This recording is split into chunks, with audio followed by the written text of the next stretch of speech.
Good afternoon, ladies and gentlemen, and very warm welcome to this Info Day, which is dedicated to the third auction call for hydrogen under the Innovation Fund, the call that was launched on the 4th of December last week.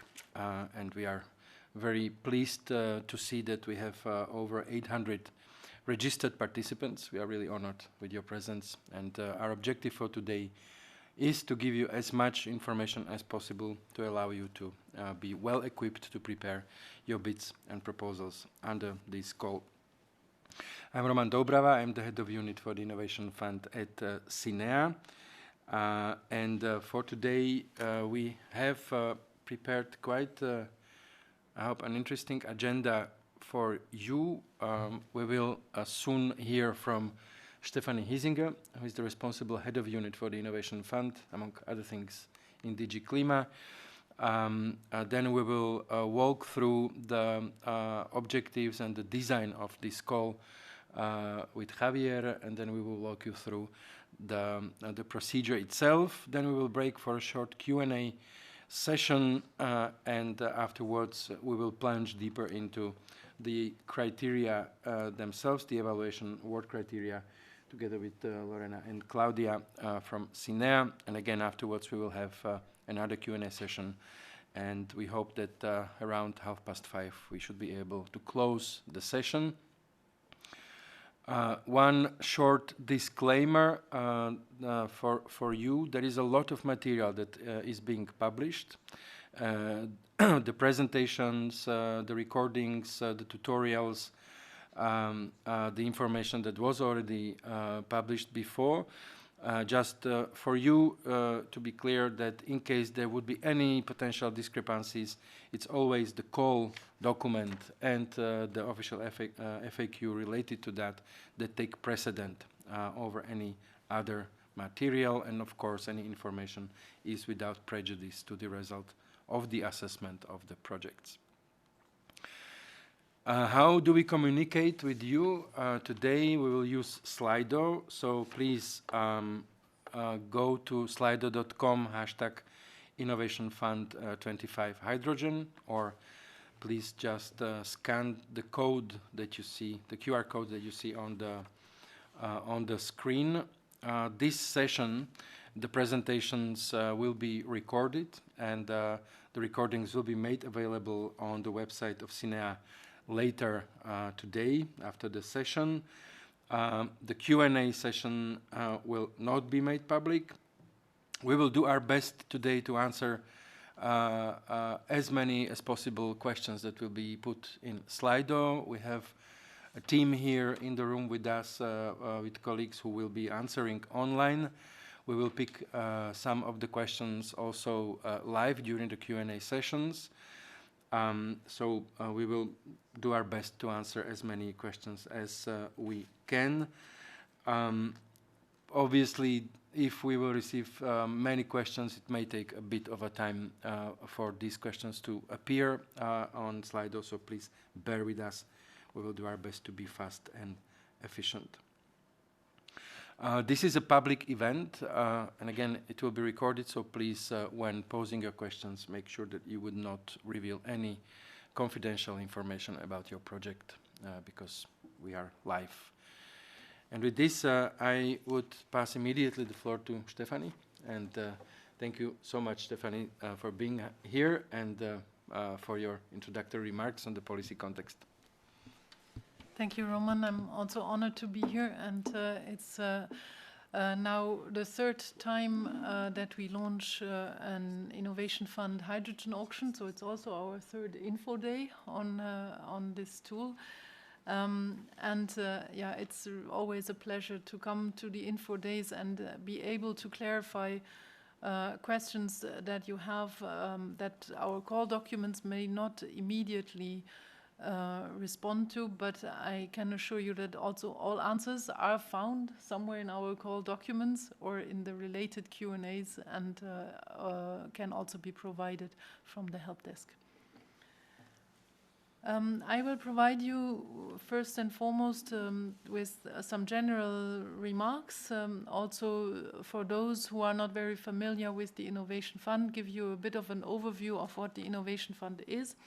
It is a funding instrument that has been created in the context of the EU emissions trading system and is fully funded by the EU emissions trading system, whereby some of the allowances are auctioned over time and will or are expected to generate around 40 billion euros over the period 2020 to 2030 that we can then use under the Innovation Fund to support projects in different sectors, innovative projects in different sectors, so in energy-intensive industries, renewable energy, energy storage, carbon capture, use and storage, and then also net zero mobility and buildings.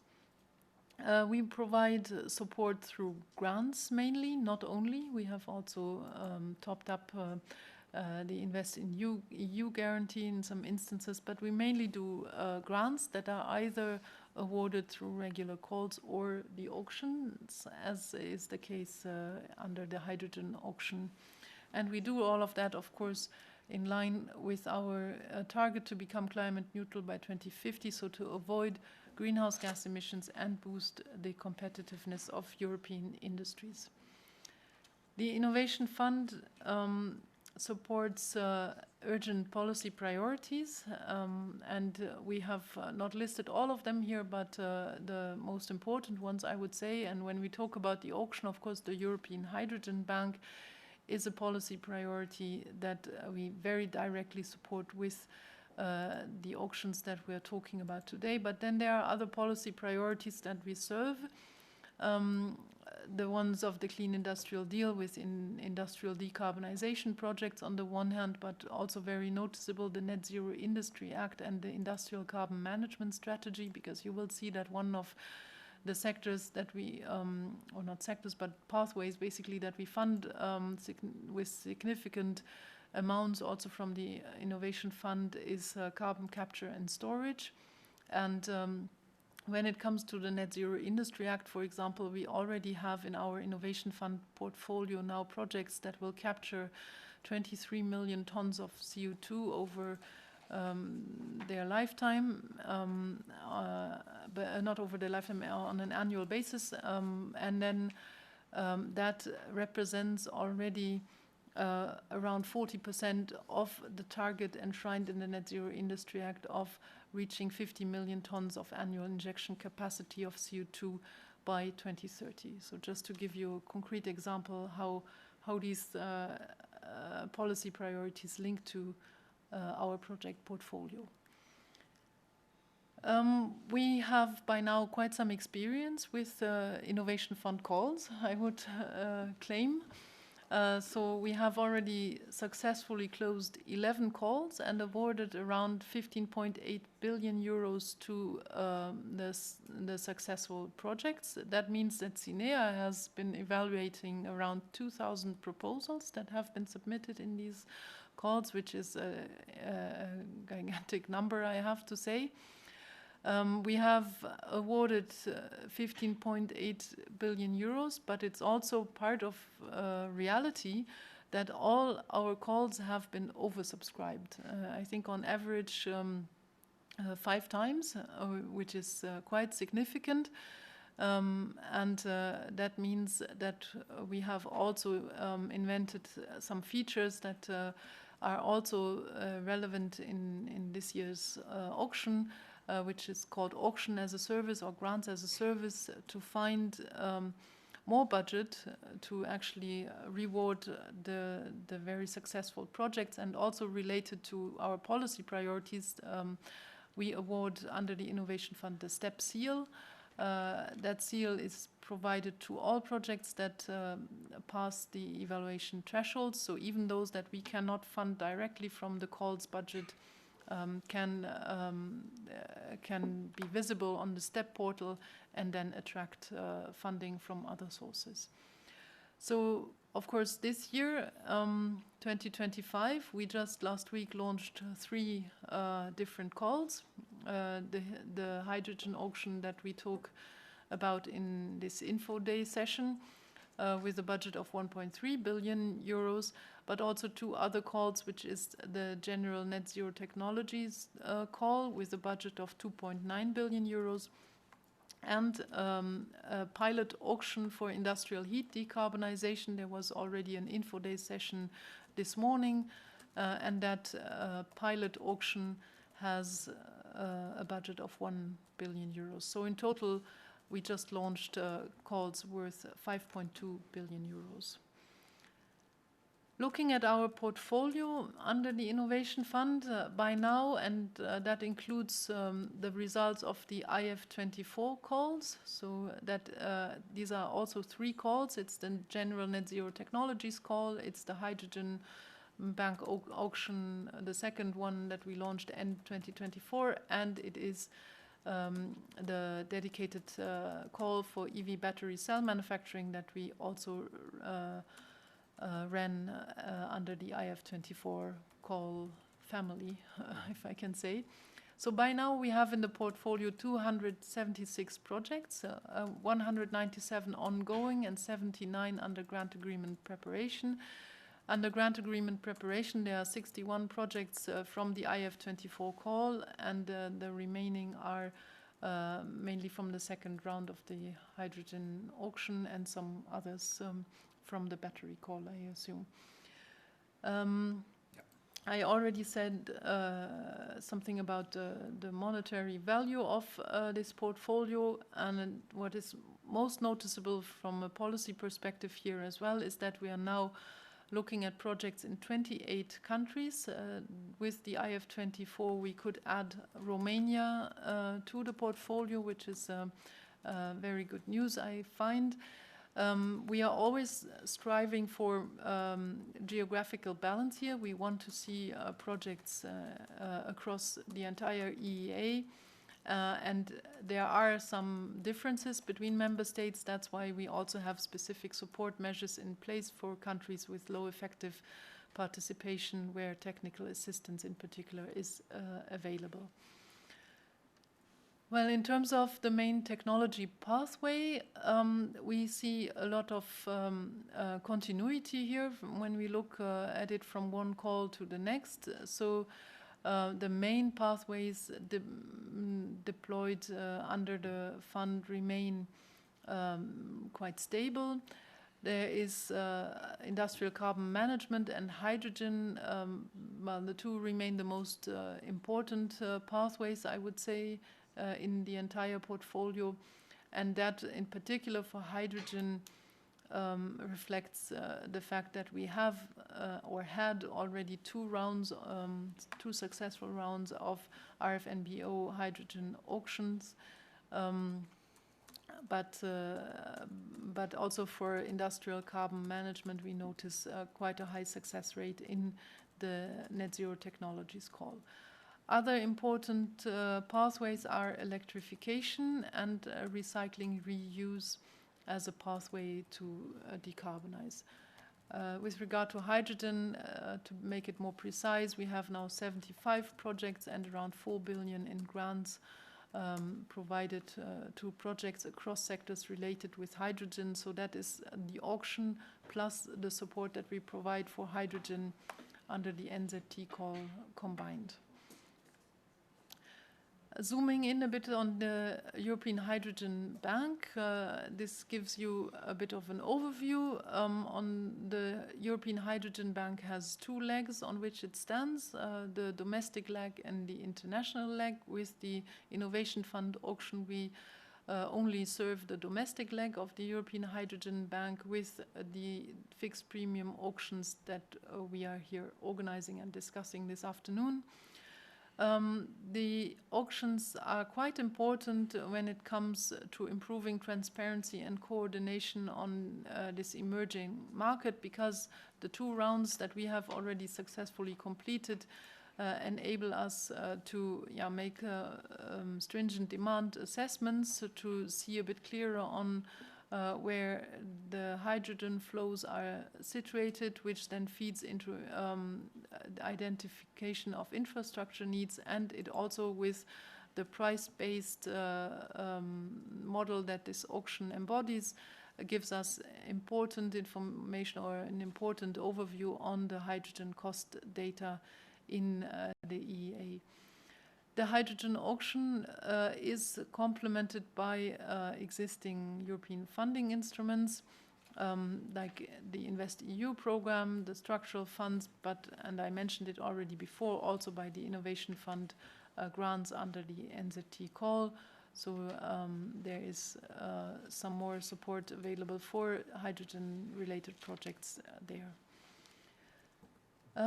The auction has 4 specific objectives. The overarching objective is, of course, to put Europe's net zero industry in the lead and to use hydrogen as an important pathway in that context.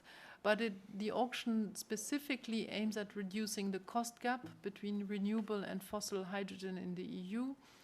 It also is designed to allow for price discovery. A lot of talk has already happened in previous sessions for the former rounds on the bid curves, the clearing prices. So I think indeed that discussion has only been enabled by this auction and the competition that it instills at European scale.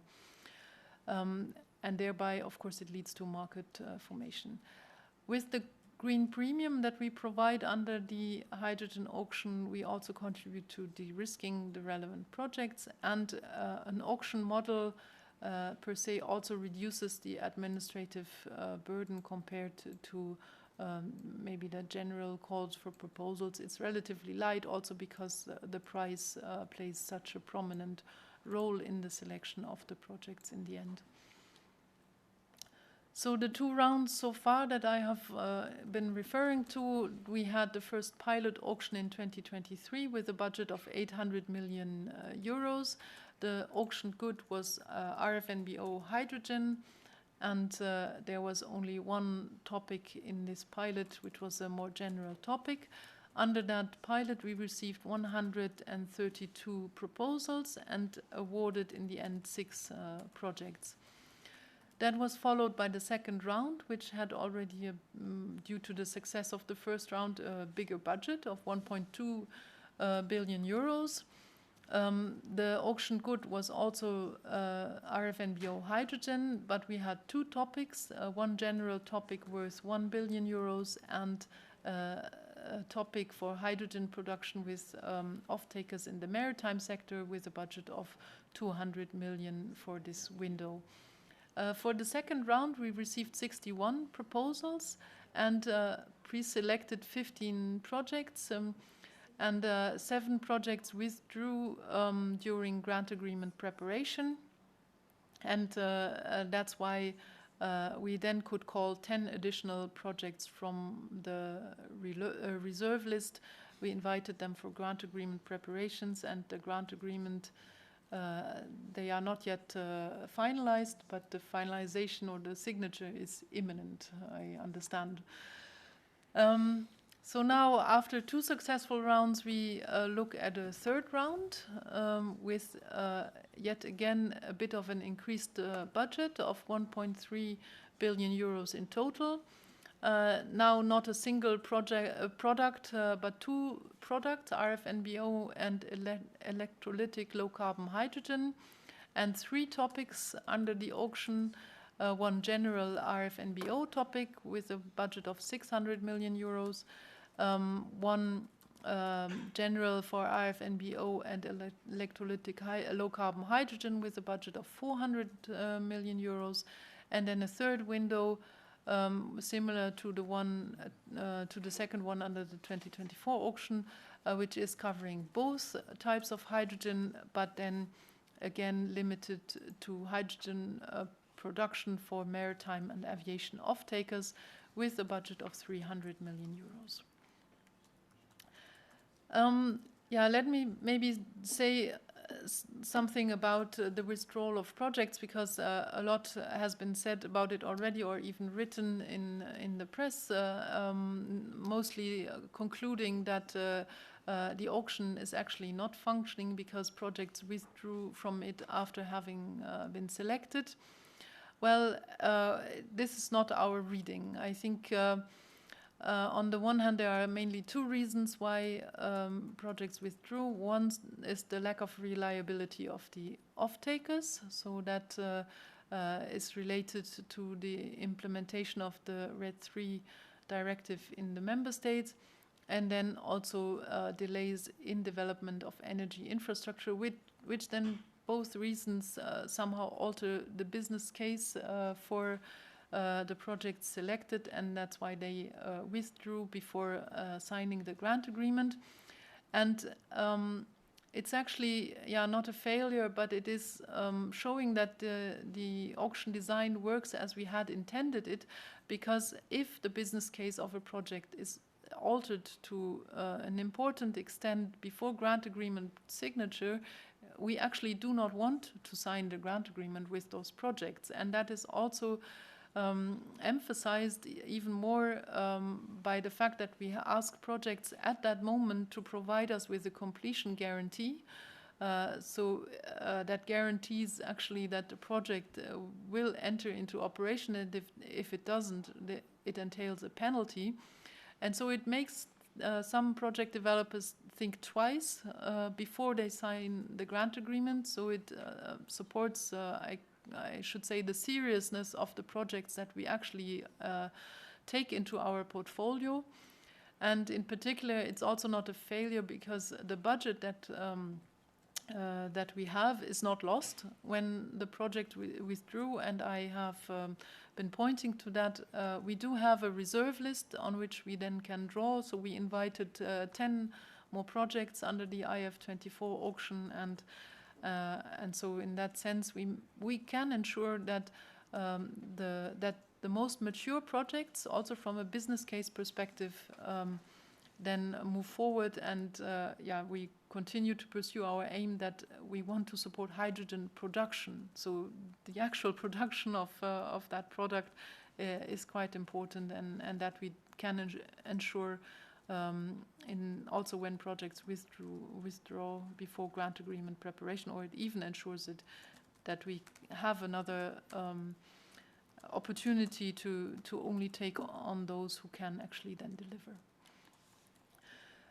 And that is, I think, my last slide, a word on auction as a service, because we have been spearheading that feature also in 2023 with Germany and an additional budget of 350 million euros. And also in the second round, we had Spain, Austria, and Lithuania putting additional budget up for the projects selected under the hydrogen auction.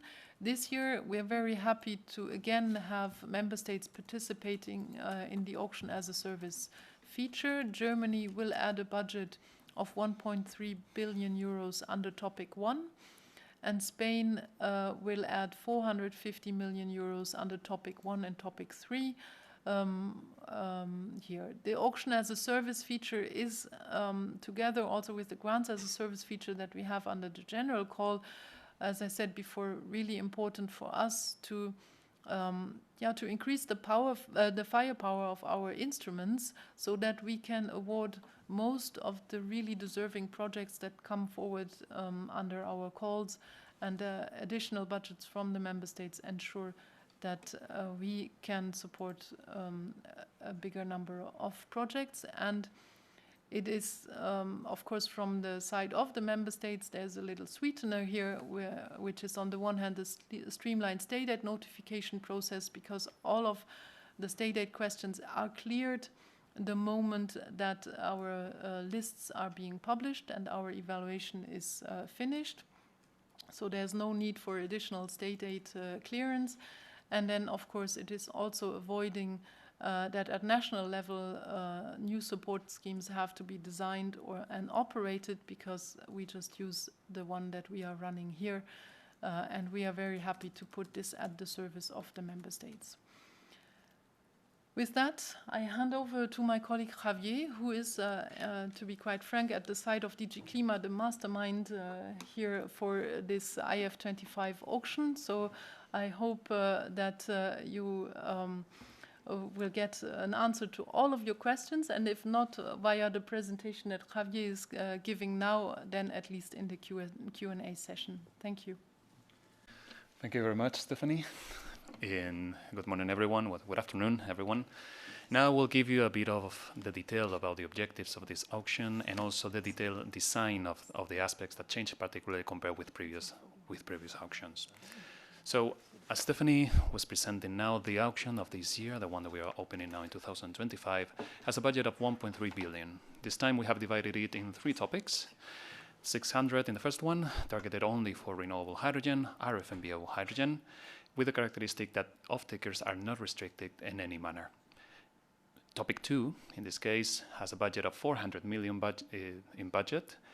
The scope is expanded. Now we're supporting both renewable hydrogen and electrolytic low-carbon hydrogen, and off-takers in this case are not restricted. They can belong to any sector. Topic 3, in this case with a budget of 300 million, it is open to production of renewable hydrogen and electrolytic low-carbon hydrogen as topic 2, but there is a limitation in the off-takers that the hydrogen producers can supply to. It is restricted only to supply to aviation or maritime off-takers. So, first, an overview of what are the general eligibility conditions under this auction. First of all, the projects that apply into this auction have to be located within the European Economic Area, and we will not be allowing virtual production. They have to be located in a single location. The minimum installed capacity of the electrolyzer that can bid into the auction is 5 megawatts electric. It has to be new capacity, and it has, as I said, to be located in a single location. We have also what we call the resilience criteria, which is a limitation of where the projects can source their electrolyzers. We will provide more details during the presentation of today. And also there is certain restrictions on the off-takers, particularly in topic number 3. We have set a bid ceiling price of €4 per kilogram of either RFNBO or electrolytic low-carbon hydrogen. This is the similar price to what we have last year in the second auction, was the same. And this year, the maximum size of the grant is set at the total budget of each of the topics. So it would be 600 million for topic 1, 400 million for topic 2, 300 million for topic 3. Projects, once again, as like last year and in the previous year, they have to comply with a certain conditions for during the implementation.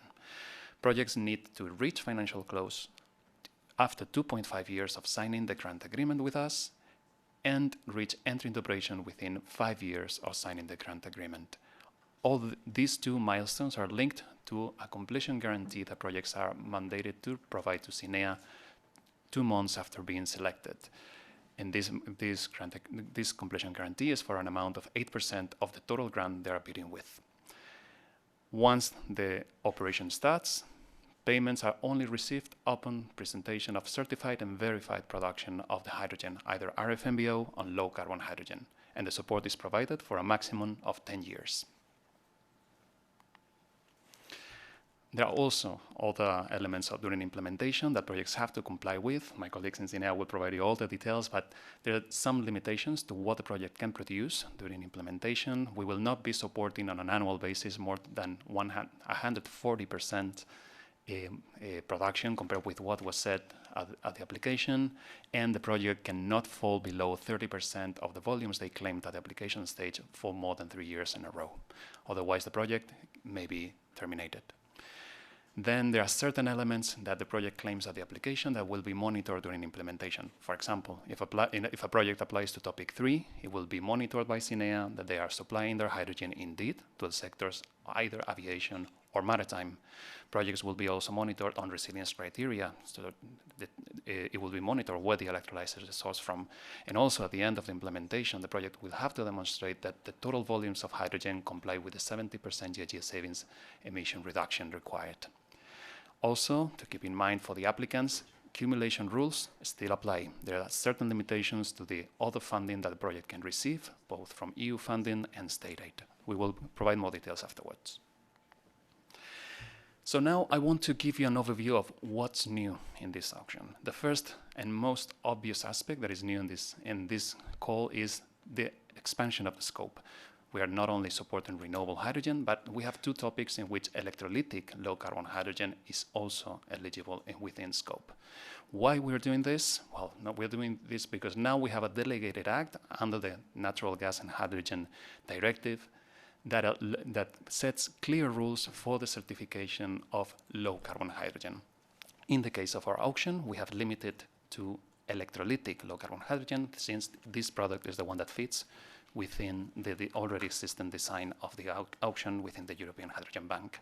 For projects applying into topics 2 and topic 3, they will have to provide certain information to prove that they will be able to provide to produce these volumes of electrolytic low-carbon hydrogen. If you want more details about how low-carbon hydrogen is defined, you can go to the directive, to the Natural Gas and Hydrogen Directive, but basically summarizing here on the slide, low-carbon hydrogen is that hydrogen that is produced from non-renewable sources, but still meets the greenhouse emission reduction threshold of 70% compared with the fossil fuel comparator. And this can be demonstrated, this reduction in GHG emissions, following the rules of the Delegated Act. For those projects applying into topic 2 and topic 3, those that can produce electrolytic low-carbon hydrogen, they will only have a single bidding price. We will pay exactly the same amount for either renewable hydrogen or low-carbon hydrogen. At the moment of applying, they will have to explain in their electricity sourcing strategy how they intend to comply or to have the energy supply reserved and ready to produce low-carbon hydrogen. And basically that summarizes in explaining how the grid where they are connected will behave in the future. During implementation, projects that apply into topic 2 and topic 3 are allowed to change the sub-volumes of electrolytic low-carbon hydrogen and renewable hydrogen, but the total volumes must respect still the flexibility rules that I explained before. And then, as I was saying, all in the end and ultimately, payments will only be provided upon certified and verified volumes of hydrogen, and in this case, electrolytic low-carbon hydrogen. Certification will be able to be made through voluntary schemes that we hope will be ready during 2026. Our colleagues in DG are working on this. Another aspect that has changed slightly is the resilience criteria. The resilience criteria setting how the project contributes to European industrial competitiveness and decarbonization. This resilience criteria this year, even if last year we already have a specific resilience criteria, limiting the sourcing of electrolyzer, this year we decided to fully align with the recently adopted Net Zero Industry Act Implementing Act. This Implementing Act is creating references for pre-qualification and award criteria for auctions organized by the member states deploying energy from renewable sources. And they have a specific list of conditions for projects that implement electrolyzers.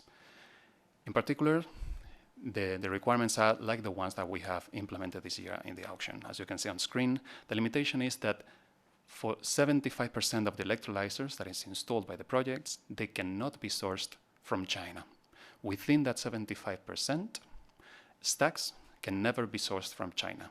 In a maximum of 2 main components, not counting stacks, please keep in mind this, a maximum of 2 main components, as in the list that are listed in the Implementing Act, can be sourced from China. On the other hand, resilience criteria have been simplified this year. We are not requesting ISO standards anymore from projects. We are not requesting additional information from the electrolyzer manufacturer, like CRM content or compliance with business policy. Another aspect of the resilience criteria is cybersecurity requirements. Thank you very much. Thank you. Another aspect is the cybersecurity requirements. We are repeating what we have last year, but we have tweaked them a bit just to have them fully aligned with, again, the NCA Implementing Act. This time, projects will have to explain how they will comply with the security by design requirements that are set in NCA. Again, they will have to demonstrate that the operational control of the installation remains established in the EEA, but remains under an entity that is established in the EEA, and that the data that is produced by the installation is stored and processed in the EEA. And once again, we remind all the projects applying into the auction that they are subject to the foreign subsidy regulation, the state aid, and the trade defense instruments. Another aspect that is new for this third auction is the expansion of the topic that last year was limited to maritime off-takers. This year has been expanded to also include aviation.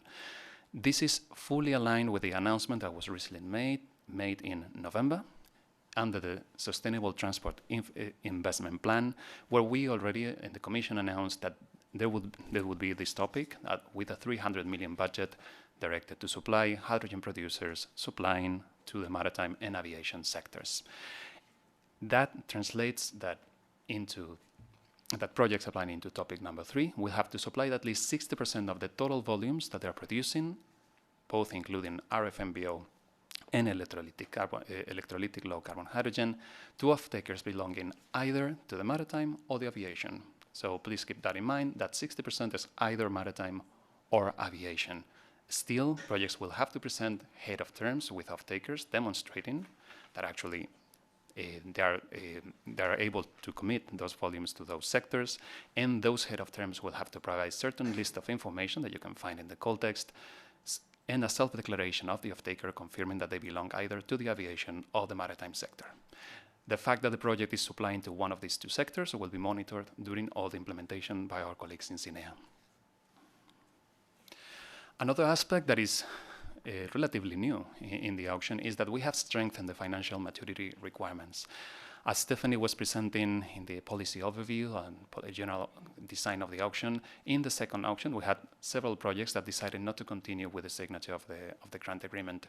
Based on this experience, we have decided to strengthen a bit the financial maturity requirements. This moment we are requesting the projects to provide more detailed explanation in their application about the financing and business plan, a more detailed explanation on the understanding of the risks and the credible mitigation measures that they will apply against it, and particularly concerning any delays that they can face on infrastructure they're dependent on. Also, for the first time this year, we are asking projects to provide an MOU or a letter of intent with equity providers to make sure that the funding or the funding commitment is there. As I was saying at the beginning of my presentation, this year again we have the combination rules, basically limiting how the project can also receive at the same time innovation fund grants under the auction and from other public source. Here on the slide I'm summarizing what the limitations are. All the details are in Annex 3 of the call text. In gray, in the slide you can see what we call the electrolyzer, basically, which is the project that we are supporting, the producer of the hydrogen. As a general rule, the project cannot receive CapEx or OpEx from any other EU funds or a stated source. There are certain exceptions, particularly for those sources of funding. There are recorded under the Article 4.3 of the CE Act, basically those that are directed to support environmental and climate policies, which will be allowed to be accumulated, but in principle, the rest of the rules apply. No CapEx and OpEx from other sources on the project that has applied into the auction.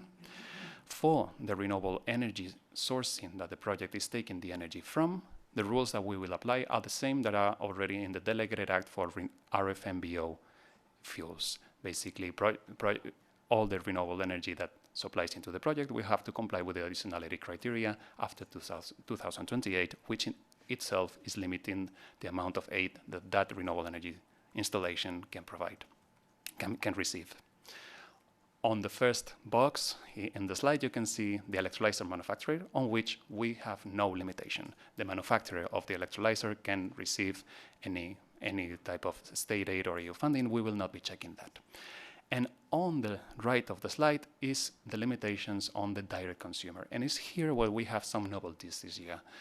As in the previous years, we are allowing CapEx accumulation on the direct consumer. And this year, for the first time, we have relaxed and softened the rules on the OpEx support that a project can receive.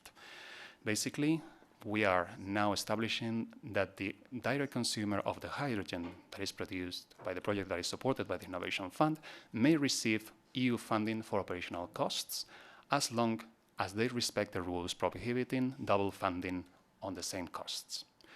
Also, they may receive state aid on operational costs as long as they inform the state aid entity or the national entity that is providing the state aid, and they confirm that they are not in breach of any condition on their state aid rules, and that they are not leading to overcompensation. In this case, for this third auction, we are making responsible of checking this to the off-taker itself. And that is why in the application and in the off-take head of terms that we will be requesting as part of the application documentation, we will ask the off-taker to confirm that they inform and that they will inform the state aid entity that they will be receiving hydrogen that is already subsidized by the Innovation Fund, and to confirm that they are okay with that situation. Another novelty that we have in this third auction is the implementation of do not significant harm, what we call the DNSH criteria, and that as Innovation Fund, we are mandated to implement as of 2025.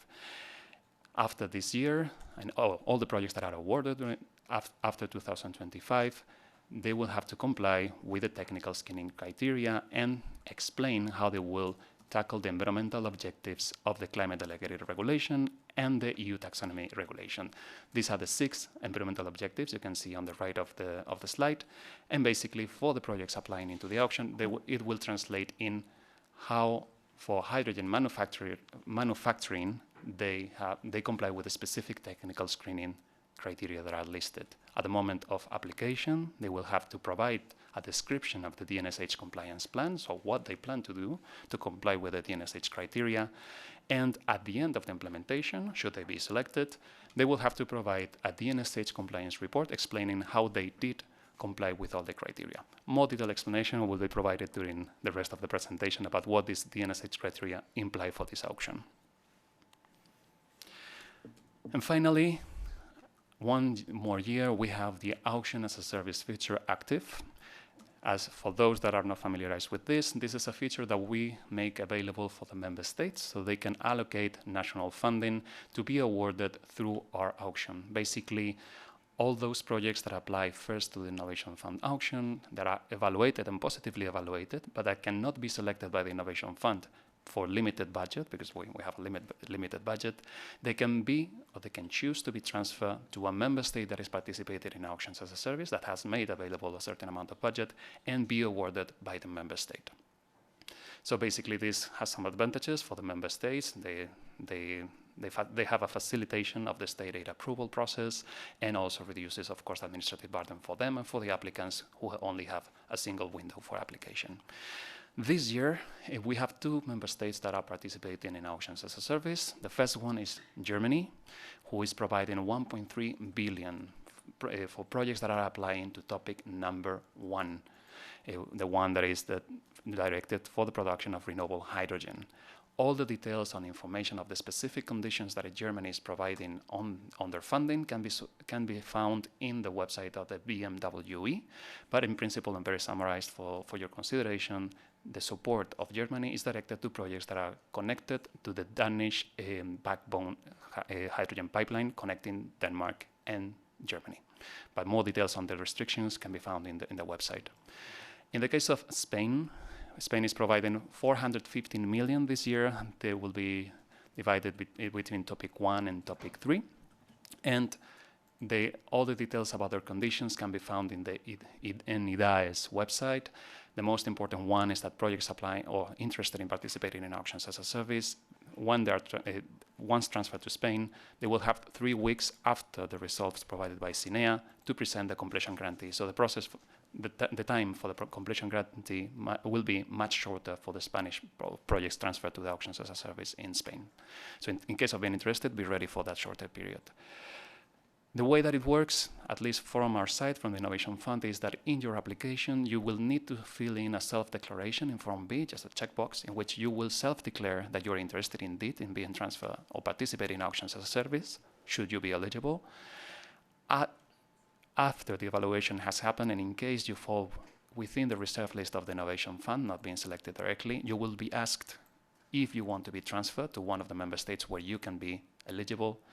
And if you accept, then you are transferred and you leave, you will be considered your project to leave the Innovation Fund auction. All the details of how this process works are detailed in Section 8 of the auction call text and also in our website. And well, here's a quick visualization of how the auctions as a service works with a bidding curve. I will not stop in here. And with this, I finalize my presentation and I give the word to Roman. Thank you. Thank you, Javier. It was a lot of information to process. That's why, again, I would like to remind you that the recordings, the slides, the presentations will be recorded and put on the website of CINEA after this event so that you can review the questions and the information that was given. Thank you so much, Javier, and also for the very hard work behind this auction. You may have seen that with every new call we are coming up with some additional or changed features, so that's why it's really important that you understand well the provisions of this call. It is not exactly the same as it was last year. There are some changes. Important that you understand them. Therefore, again, my message here is to get first full knowledge of the call requirements before you start working on your project to avoid any surprises later. I would like to do a quick tour through the application process itself. So just to remind, we have 3 topics in 2025 hydrogen auction. Overall budget call is 1.3 billion euros. We have the first topic with the budget of 600 million, which is dedicated purely to RFMBO hydrogen production. So what we are supporting is the volume, the kilograms of RFMBO hydrogen produced and certified. The second topic with the budget of 400 million is the topic that allows the producer to produce either RFMBO or low carbon hydrogen or both. There is no restriction here as regards to offtake, so the offtake can go anywhere. It's up to you to decide and to find your offtakers. And again, what we will be financing here is the volume of RFMBO or low carbon hydrogen produced as long as the overall production is in line with the bid that you have submitted in terms of the volume and the installed capacity of the electrolyzer. So, I mean, these are the underlying conditions in any case. And the third topic here, compared to the last year, is expanded now specifically to consumers in aviation sector. So now in this topic with budget 300 million, we are going to support projects that produce either RFMBO hydrogen or low carbon hydrogen, which is destined for the use in maritime or aviation sector. So your off-takers must come from those sectors, and at least 60% of the total volume produced by your project as planned in the bid is then to be supplied to those customers. And of course, this is a key requirement that will be monitored during the implementation. In terms of the timeline, so we published the call last week on the 4th of December. We will close the call, or the portal will close automatically on the 19th of February, 5 p.m. sharp. So please bear this in mind and try to avoid the situation that you would forget to push the button or push the button 5 hours, 1 minute, because it would not be possible and it would be a shame. So the closure is 19th of February at 5 p.m. By then you need to submit your proposal. Throughout March to May, we will be doing our best to evaluate all proposals that will be submitted with the objective to communicate the results around May, June 26, and then hopefully by the end of November we would like to sign all the grant agreements so that your project can start. The timeline is indicative, but it's important that you have this also in mind when starting to work on your planning, timing, and necessary discussions with your potential business partners. When we talk about the application process itself, please have a very good reading of the material that is being published. So everything is available at the EU Funding and Tenders portal. That is the key site through which you will be submitting your project, where you can find all the binding information, whether it is the call text or the FAQ. There is a lot of other material that was prepared for you, and also a big thanks to colleagues who are working on the tutorials. You will find the tutorial for how to submit your proposal, how to fill in the financial information file, which is a key document, because that's where you will present your bid and all your financial data. So that's also there in a form of tutorial. Please have a good look so that you understand how to work with that. These recordings will be made available for you. Plus, we will have the FAQ that will be published, that will be related to this call. In case you would still have residual questions that are not answered by these documents, of course, please use the help desk. There is a help desk open while the call is open. So there is the team of people in CINEA and in DG CLIMA who is doing 24/7. I may say their best to come back and answer all your questions. But I would like to stress, please be also understanding here that we have limited resources for the help desk. We don't have the army of consultants doing the job for us. It's us who is following that work. So please use the help desk for the questions that are not easy to be answered through the call documents, any other FAQs, tutorials, etc. Use the help desk for critical questions that are specific for your project, and help us to avoid clogging of the help desk, which would then lead to potential delays also for your answers. If we now look to the application process itself, for those who don't know yet how the funding and tender portal tenders portal system work, you first need to create your ID. So you need to register your organization in the system. You will then receive a PIN code. That PIN code will accompany you throughout the whole process and throughout the life cycle of any projects that you will submit in the future. We will ask you to submit your proposal through that system, through the funding and tenders portal.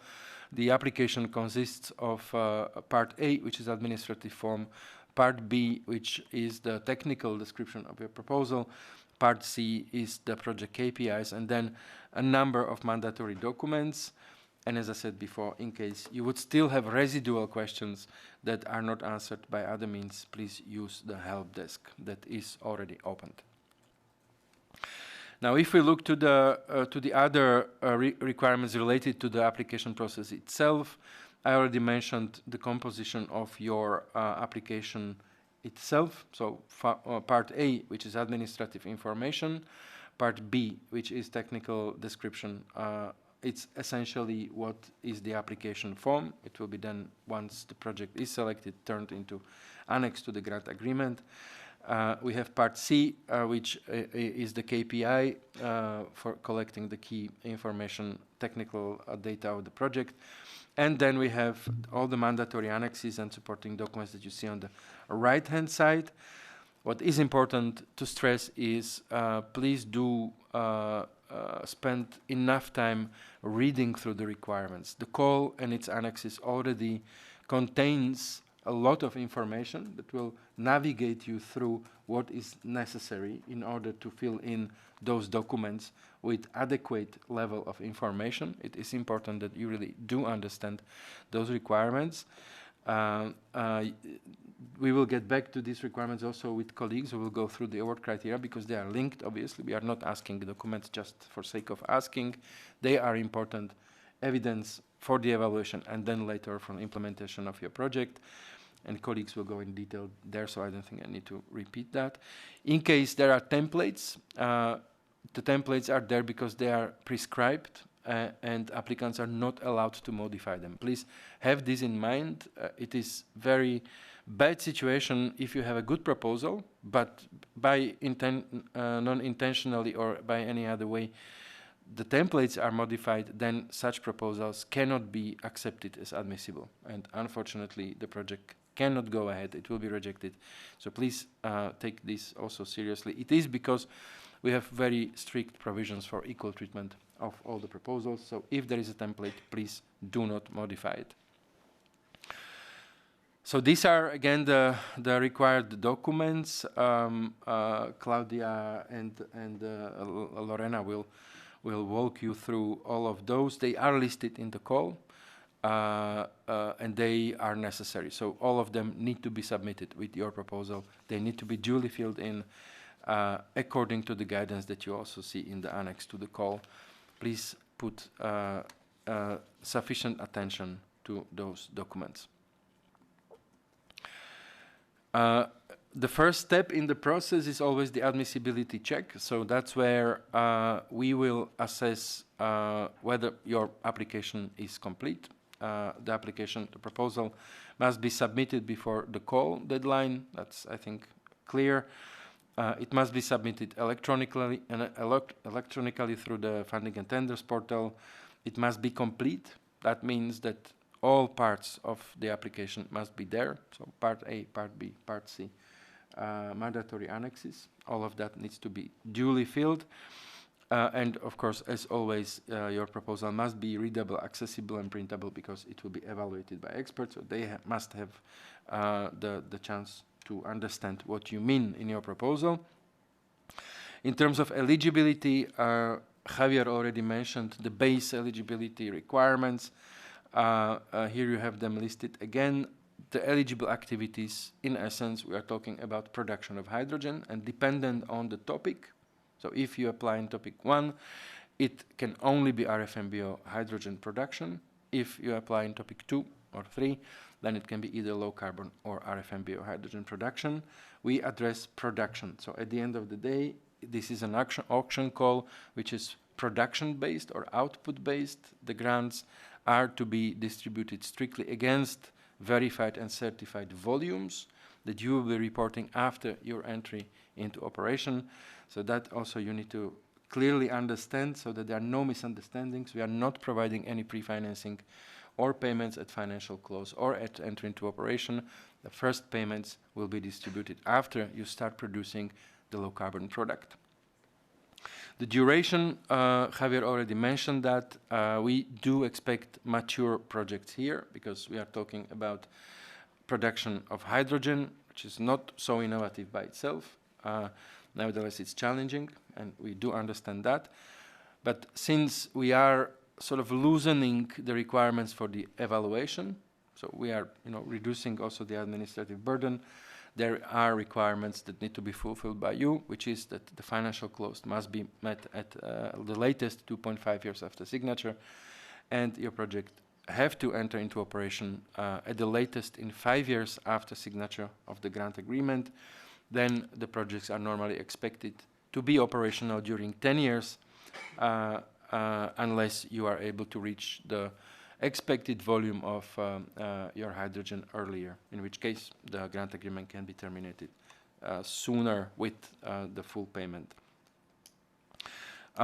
Please have a look at the requirements. We don't have specific budget ceilings apart of the amount that is defined per topic, but we have the price ceiling, which is maximum 4 years per kilo of hydrogen. So that ceiling cannot be crossed over, otherwise the project will be proclaimed ineligible.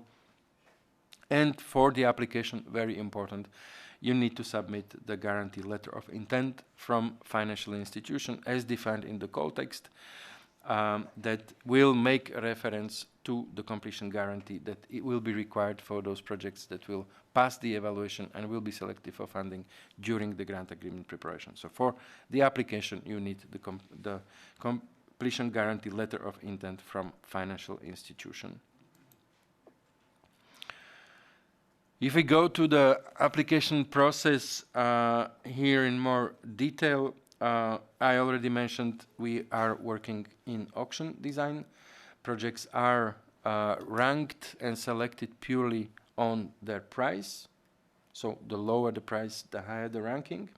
Projects need to pass the award criteria that will be presented by my colleagues soon. There are the requirements that were already mentioned here. And the maritime and aviation topic, it is a strict requirement that at least 60% of your production must go to off-takers in aviation or maritime. Important point is also that we do support physical installations, physical assets, physical production of hydrogen. No virtual pooling is allowed, so we do expect additional capacity. This is the objective of the auction. And the minimum installed capacity of the electrolyzer should be 5 megawatts.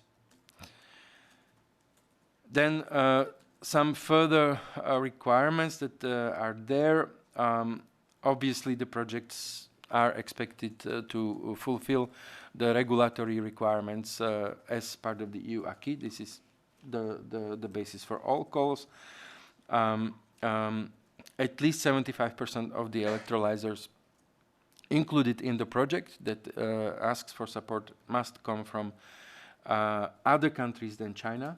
And again, there are more explanation in the call text. What do we mean by 75%? What do we do in the case of stacks, etc.? Please read those requirements thoroughly so that you understand the concept well. There is the requirement for the cybersecurity. In the case of hydrogen auction, this means we require cybersecurity plan that is giving sufficient evidence that you, as the responsible entities, the CEOs, the coordinators, take due care to ensure that the data from the project are not leaked. And that is, I think, the purpose for the cybersecurity. As of 2025, we have to also implement that only projects that are not against the requirements for do no significant harm can be funded. So the projects must also be in compliance. And you will present that in the application, where you will describe how your project will comply.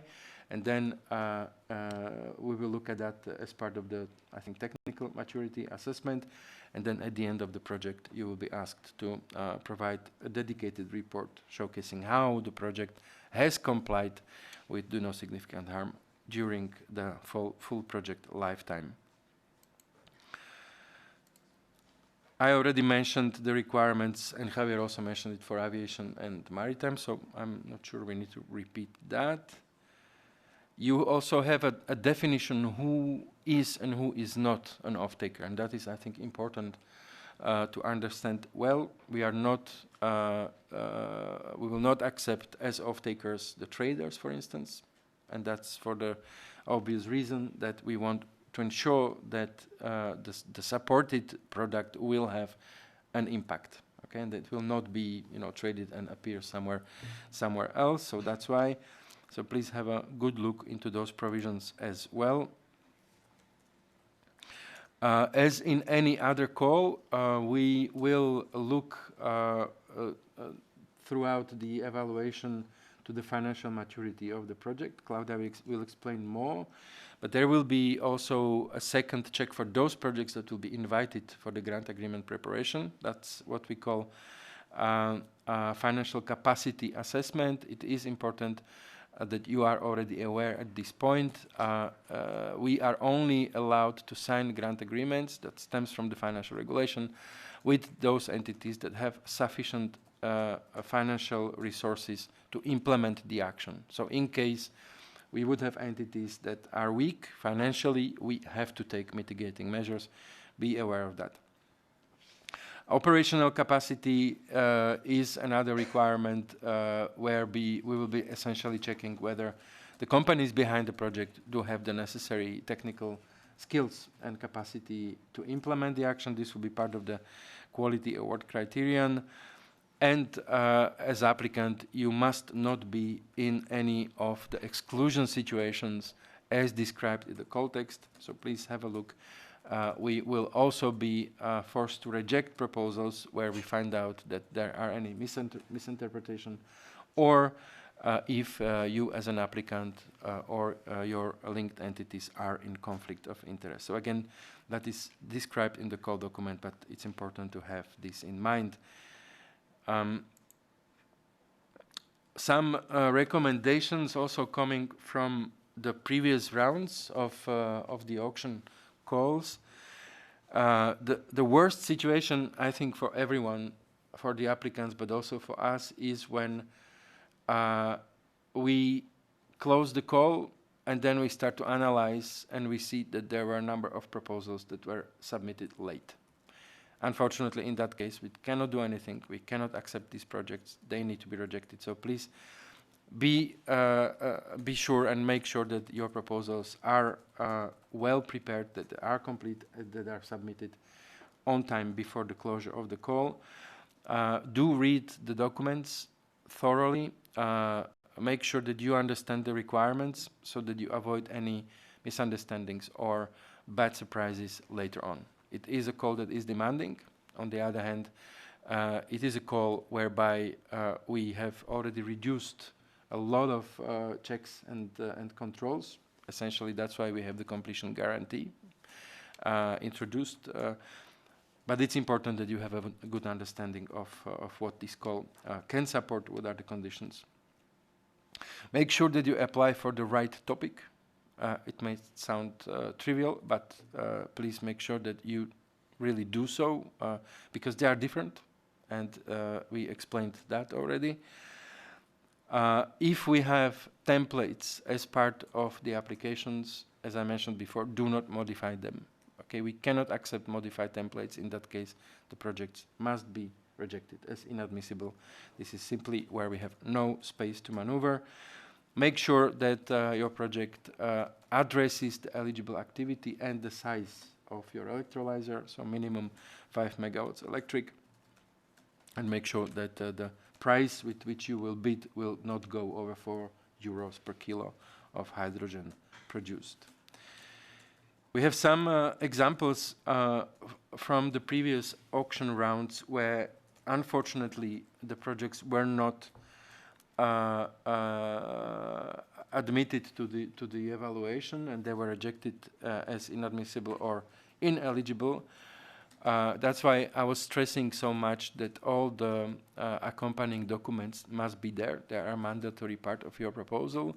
They are there because they will be integral part of your solution.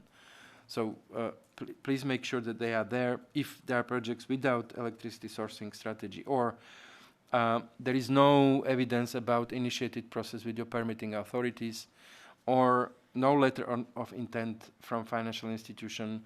This time we have also introduced additional requirements for equity providers, for your shareholders. So if there is no evidence of that, unfortunately, we will not be in position to let these projects going further. And why is this so? Because there is a hard deadline for the project to reach financial close and enter into operation. And in case this is not happening, we will call the guarantee.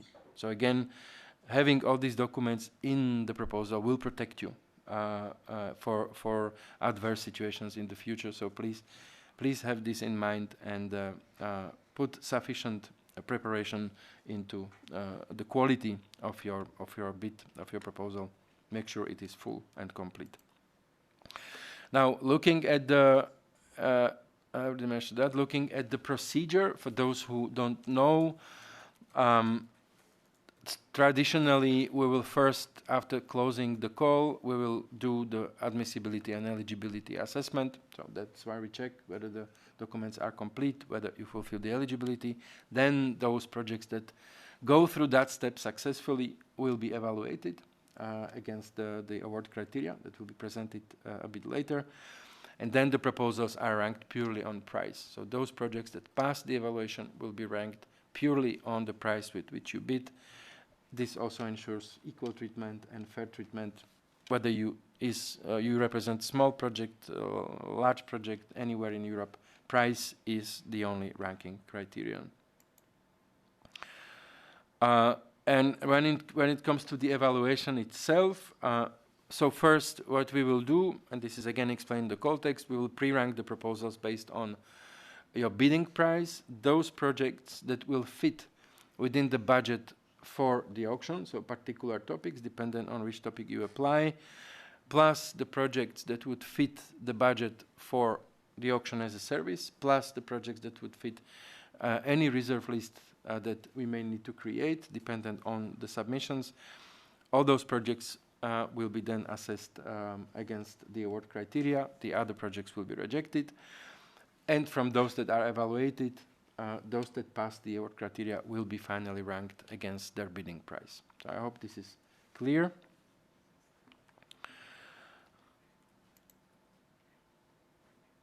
And when we talk about the auction as a service, it was already explained by Javier. So if your proposal would be rejected because of an insufficient financing in the given topic, meaning you would rank below the threshold of the particular topic, like 300 million euros for one of the topics, but your proposal would be located in the country which falls under the auction as a service window, as defined in the call, and your project fulfills additional requirements, such as that it passes the evaluation, so it must pass the evaluation. You would not go beyond 4 euros, which would not be the case if you pass the evaluation. Your grant requested would fall within the budget of the auction as a service window, and you give consent in your application to be passed over to the member state funding. In that case, you will be given an opportunity to be removed from the reserve list for the innovation fund, and your application will be passed over to the member state authorities. So that is how the auction as a service will work. I already saw some questions related to conditionalities. Please have a very good look into the conditions of the auction as a service windows. Member states may have particular additional requirements for the projects. So please make yourself fully aware about those conditions so that also you avoid surprises later on. Okay, so please be fully acquainted with the conditions that the member states are expecting under their auction as a service window. In case your project is not transferred, it will stay on the reserve list, which means that it can be asked or invited to the grant agreement preparation in case of any of the higher scoring projects would not make it through the grant agreement preparation. This is a graphical explanation how the system works. I hope I already explained it, but it's there for your reference. And if we look to the timeline, in terms of the, let's say, project life, in our terminology, project life means the date when the call is essentially closed. We start evaluation projects that are invited and then implemented. So we will close the call on the 19th of February at 5 p.m. Then we will assess the proposals according to the methodology described in the call. Those projects that will be invited for grant agreement preparation will have 2 months to submit their completion guarantee. So that means that by July, August 26, you will have to submit the guarantee. There may be additional requirements from the countries that are supporting through auction as a service. Javier mentioned they may ask those projects to be faster, but that is not within our control. So that's why you need to check their conditions. And then we do expect that the successful projects would be signed around November. Then the projects will start. As I mentioned before, you will have 2.5 years to reach financial close, 5 years to enter into operation, both from the signature of the grant agreement, and then normally your projects would operate over 10 years. The first payment of the grant will be executed after entry into operation, after first 6 months of operation, strictly upon verified and certified produced volumes of hydrogen, whether RFMBO or low carbon hydrogen, dependent on the topic. And that is where the first payment will be executed. So there is no pre-financing, there are no payments at financial close or entry into operation. Please also have this in mind to avoid surprises later. And I think that takes us to the first Q&A session. I will ask the colleagues in the room to make the Slido live. And we will try to read through and answer the questions.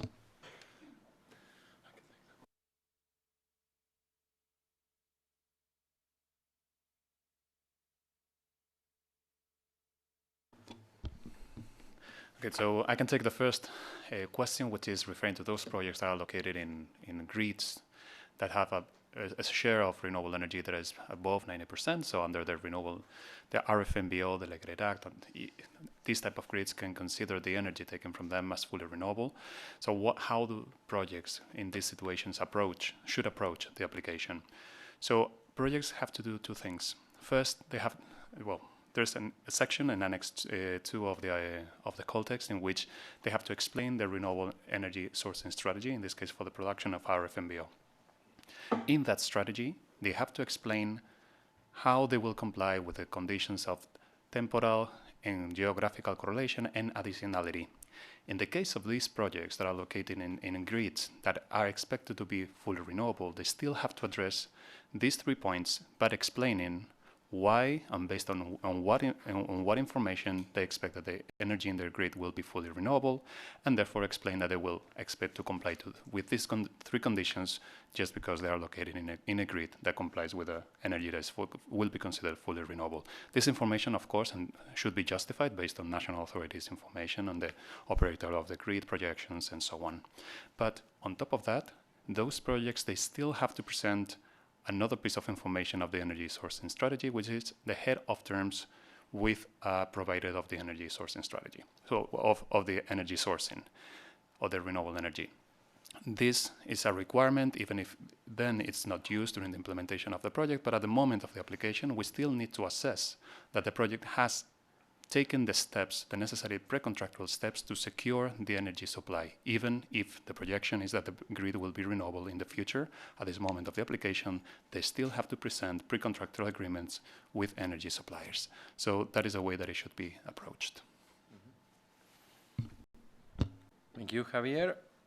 Let's look at the next question. Can we expect further hydrogen bank auctions, or will this be the last auction? I think it's a very philosophical question. Javier. Well, the response is quite short. We don't know. We want to keep stability in the way that we are supporting hydrogen and continuity also in the auctions. But the decision of having future auctions will only be made during 2026, based mostly on policy priorities and in the results of the auctions that we are carrying out right now. So at this moment, we don't know. Okay, thank you. Will countries participating in auction as a service need to align completely with topic criteria for low carbon hydrogen? E.g., will they be able to describe project producing low carbon in topic 3? So as we were explaining during our presentation, both me and Roman, we were saying that each of the member states participated in this year, Spain and Germany, they may have specific conditions. These conditions are explained in their websites, and it's totally dependent on their negotiations between them and DG CLIMA based on the stated pre-notification process. So yes, they can have specific aspects that differ from our terms and conditions. You need to be aware of them if you're interested in participating in auctions as a service, and please be aware of them before accepting being transferred to the member state. In our presentation today, but also in our website, you have the links where both Germany and Spain have announced their participation. Within that announcement, you have all the list of conditions that the member states have for their funding. Yeah, so that means that obviously for all applicants, the conditions and that were published for this hydrogen auction apply in full. So you need to comply with our conditions. Nevertheless, in case your project would be falling under Spanish or German auction as a service window, these are the two that were open for this hydrogen auction, you need to understand and see whether your project fully complies. So there may be some discrepancies. This is really up to the member state to decide. In case you would not be then eligible or admitted, you would stay in the reserve list for us in the hydrogen auction, which means that you may be called to grant agreement preparation in case that situation occurs. Okay, I hope this is clarifying the answer. Next, please. Can you bid as an RFMBO project even if the grid bidding zone will only achieve the renewable threshold, 90%, after the time of bidding, but before the entry into operation? Based on projections. So I think we already responded to this question. The important thing is at the moment of application that you provide information that is required in the call text. Well, as I mentioned, explanations within the renewable energy sourcing strategy, if you're producing RFMBO, also the head of terms with a supplier of the renewable energy, with all the information that we are requiring in the call text. Once your project is selected, then it will be up to the project to be able to certify and verify the production of RFMBO based on the rules of this delegated act.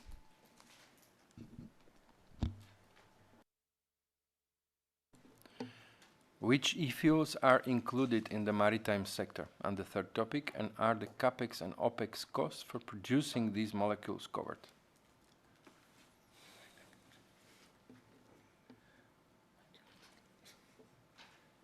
I can take it also.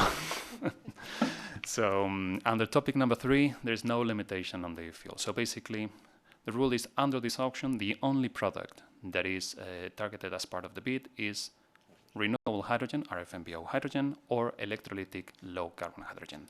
That is the product that the project would be bidding with, and that is the product that the project will receive payments for.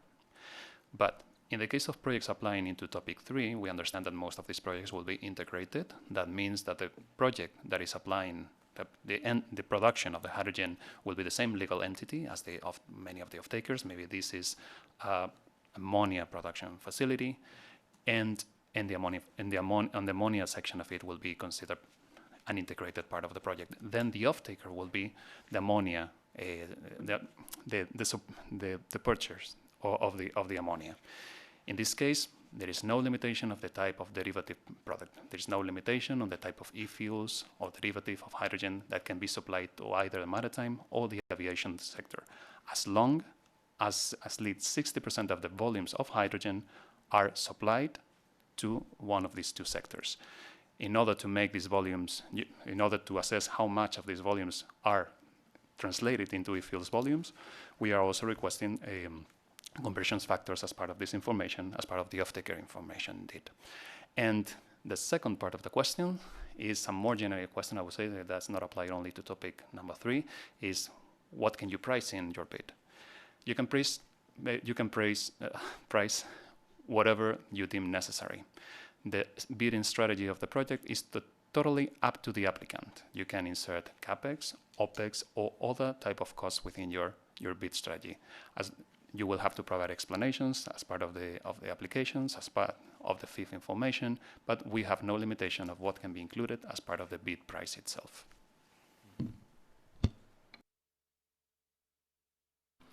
Thank you.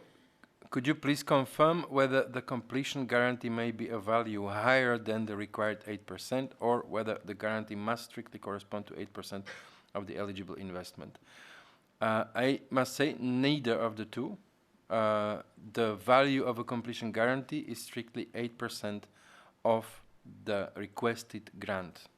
So whatever the investment, you will ask through your bid for the amount to be funded, and 8% of that amount is the completion guarantee amount that must be covered, both in your completion guarantee letter of intent at the application, and in case your project is invited for the grant agreement preparation through completion guarantee itself. Okay, so it's 8% of the grant requested. I hope it clarifies the question. During implementation, sub-volumes of RFMBO and electrolytic hydrogen can vary. Does this imply final quantities of each can be different from what is stated in the initial proposal? Are there any limitations here, or could the project produce 100% electrolytic hydrogen despite including RFMBO hydrogen in the proposal? Lorena? Yes, I can take this one. Yes, the proportion of RNFBO or electrolytic low carbon hydrogen volumes can change during the project implementation. However, the total volume of hydrogen that is part of the bid, including both, it should be respected due to the flexibility rules. On average, that 30% of the total expected year average volume as stated in the bid for 3 consecutive years. So we have some flexibility on the total production of hydrogen, as stated in the goal text, but the proportion between both, it can change. That it's allowed. Okay, next question. If a project was selected in previous Innovation Fund hydrogen auction but chose not to proceed with negotiating grant agreement, is it eligible to participate in this auction? In principle, yes, it is possible, but please do read the call conditions and think twice before you apply again, because I must also say that there is no such thing as free lunch, and we all know that. All people doing business know that. Working on the application takes resources. Evaluating the application and proceeding with the work takes resources. So please be cautious when you apply.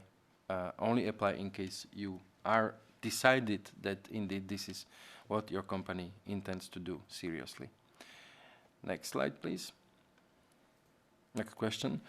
In the past and draft RFMBO auction, there was always a maximum budget limit per project, so that in the end not only one project was considered. Why was this idea abandoned? So I mean, this relates to the fact that we have increased the maximum size of the bid to the level of the topic budget. Javier. Yes, so this year we decided to go for the full budget amount of each of the topics because we have 3 topics, so we don't want. So dividing more and providing more limitations within of the topics was already excessive in our perspective. And we also wanted to give the opportunity to larger projects to participate, which we also consider that will be able to be more competitive in price. So based on this, we decided just to open the full amount of each of the budget in each of the topics to as the maximum grant amount that can be requested.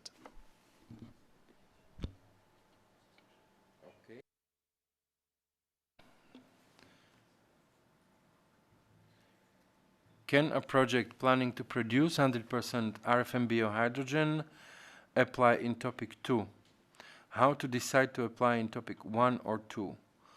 I think the answer is simple. Yes, you can. And it is really your call. Because under topic 2, it's either RFMBO hydrogen or low carbon electric hydrogen that is supported. So it is really the question of your choice where you would like to apply. Javier. Here, one clarification from my side. So in topic 1, the one that is RFMBO hydrogen, like in previous occasions, these projects can produce both RFMBO hydrogen and low carbon hydrogen. The difference is that these projects applying to topic number 1 will only receive payments for the RFMBO volumes. In topic number 2 this year, we're opening the opportunity to projects that are also thinking to produce electrolytic low carbon hydrogen, maybe a combination of both, to receive payments for both type of hydrogens in case that they think they are able to certify them. The choice is up to the applicant. We're giving this opportunity to the projects to find the business case that fits better their business case, and it's totally up to the applicants. The level of competition is different. The budget level is different, so find the topic that you think fits better your project. Please remember, one project can only apply it in one topic. So either you go to topic 1, topic 2, or topic 3 if you supply to aviation and maritime. Okay, thank you, Javier. And I see that we have come to the close for this first Q&A session. We will now take a 10 minutes break, so we should meet at 4 hours 10 minutes, and then Lorena and Claudia will walk you through the award criteria in detail. Then we'll have another Q&A session, and I hope that will give additional space to answer your questions. So thank you so much so far for your attention, and see you in 10 minutes.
Okay, welcome back. Colleagues, welcome back to our info day for the hydrogen auction call under the Innovation Fund.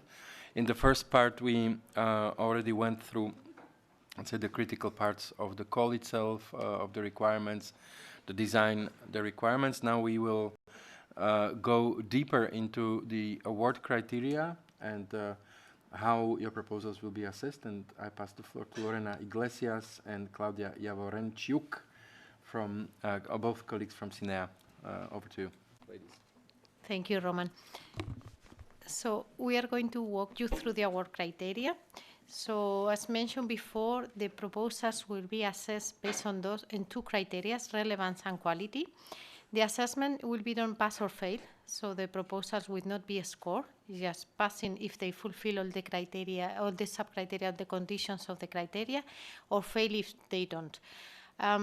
So under the first criteria, relevance, we are going to assess the contribution to the objectives of the call, meaning the production of LNFPO and or electrolytic low-carbon hydrogen, and the achievement of the security of supply of essential goods and contribution to Europe's industrial leadership and competitiveness.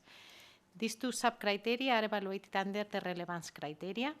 After that, we check if the proposals under the quality criteria, where we assess the technical, financial, and operational maturity of the project.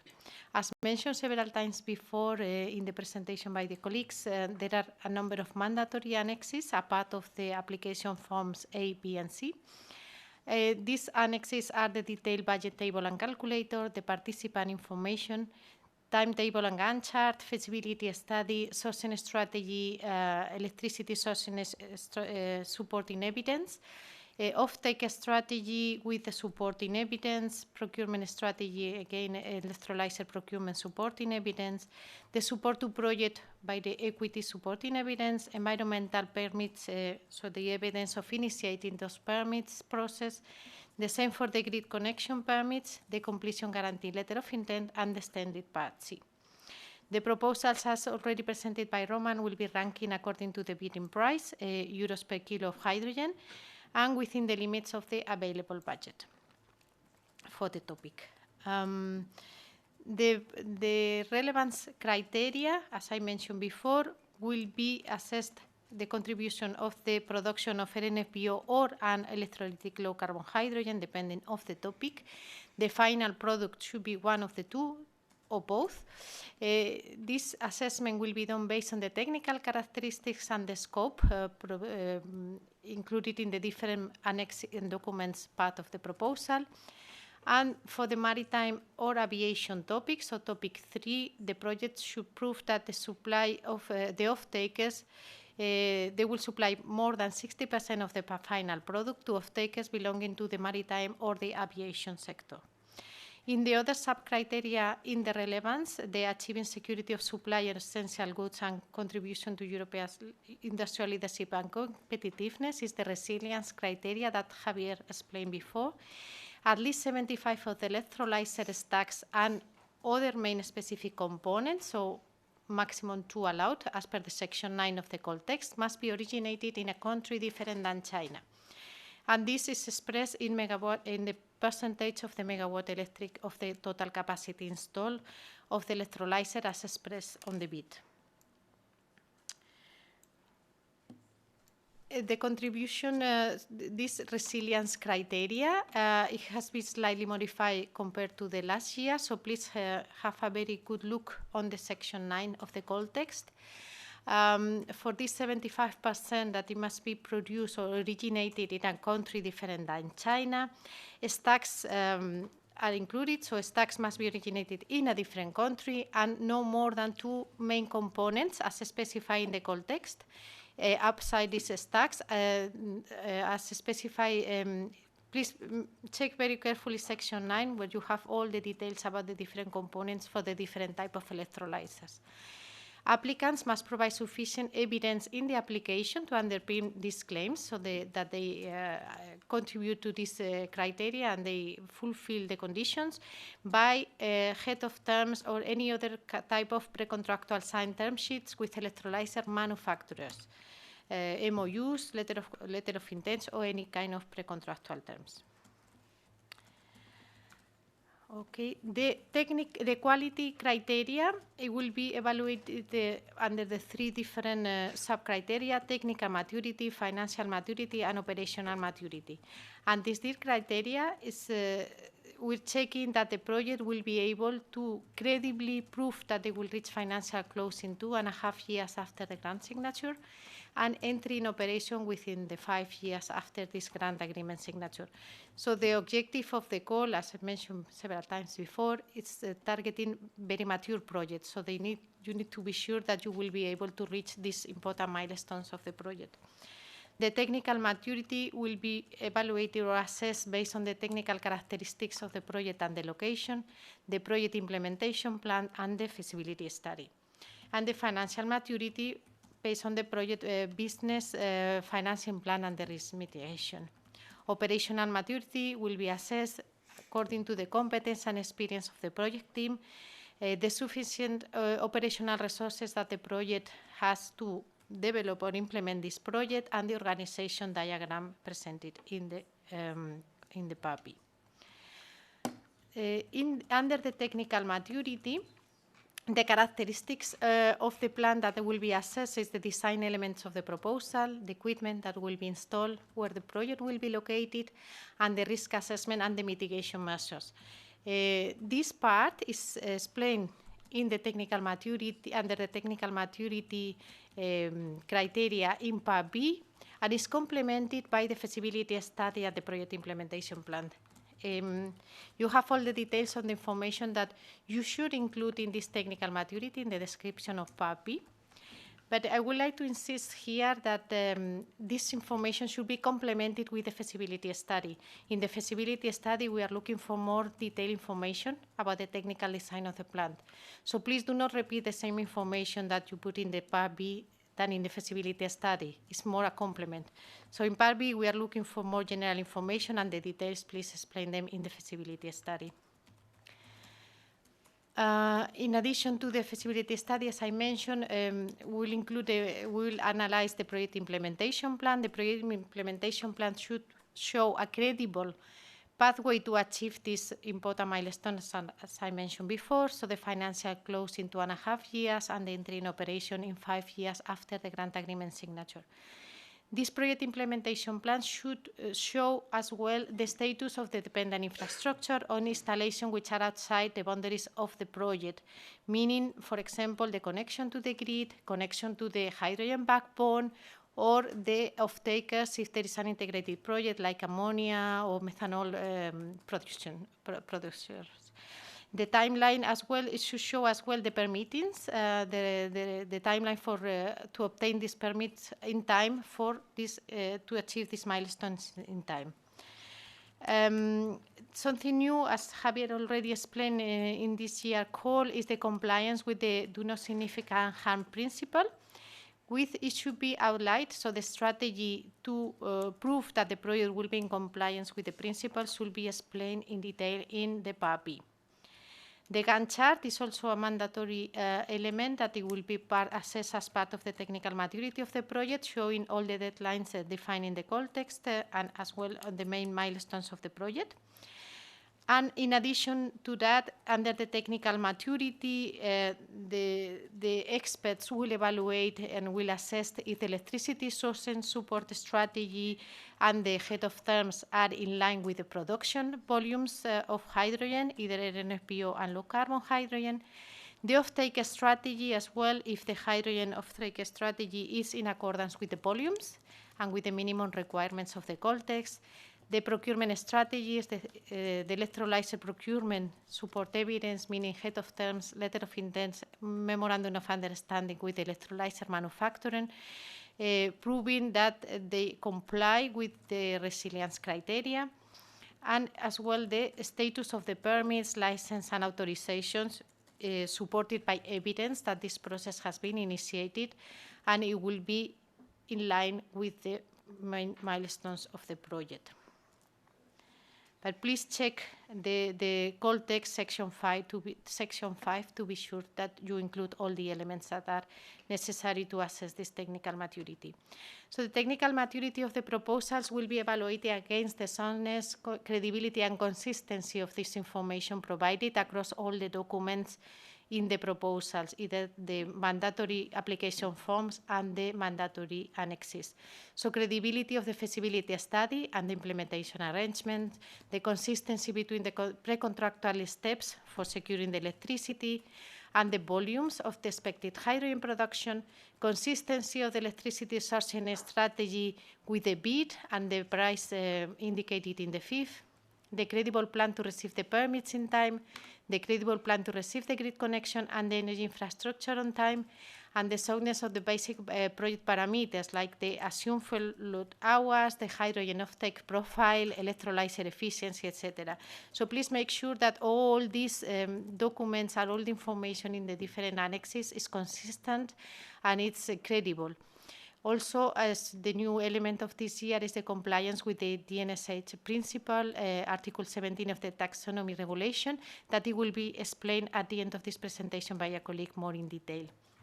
So as mentioned before, the objective of this technical maturity assessment is to be sure that the project have the capacity to reach this financial close in 2.5 years and entry in operation in 5 years after the grant signature. Some lessons learned and some advices for you when you are preparing your application. Again, it was mentioned several times by the colleagues, but please be sure that you provide all the mandatory annexes. You have the list in the call text. Please download the templates for the ones that they have a mandatory template. Do not modify the templates, as Roman mentioned before, and be sure that the information is completed. Your proposal needs to be completed to be admissible under this evaluation. So ensure that you include a detailed feasibility study. As I mentioned before, we don't expect to have the same information repeated in application form B and in the feasibility study, but the feasibility study is a complement of the information in application form B. So please be sure that you include a detailed information in this feasibility study that allow the expert to assess that your project is technically mature.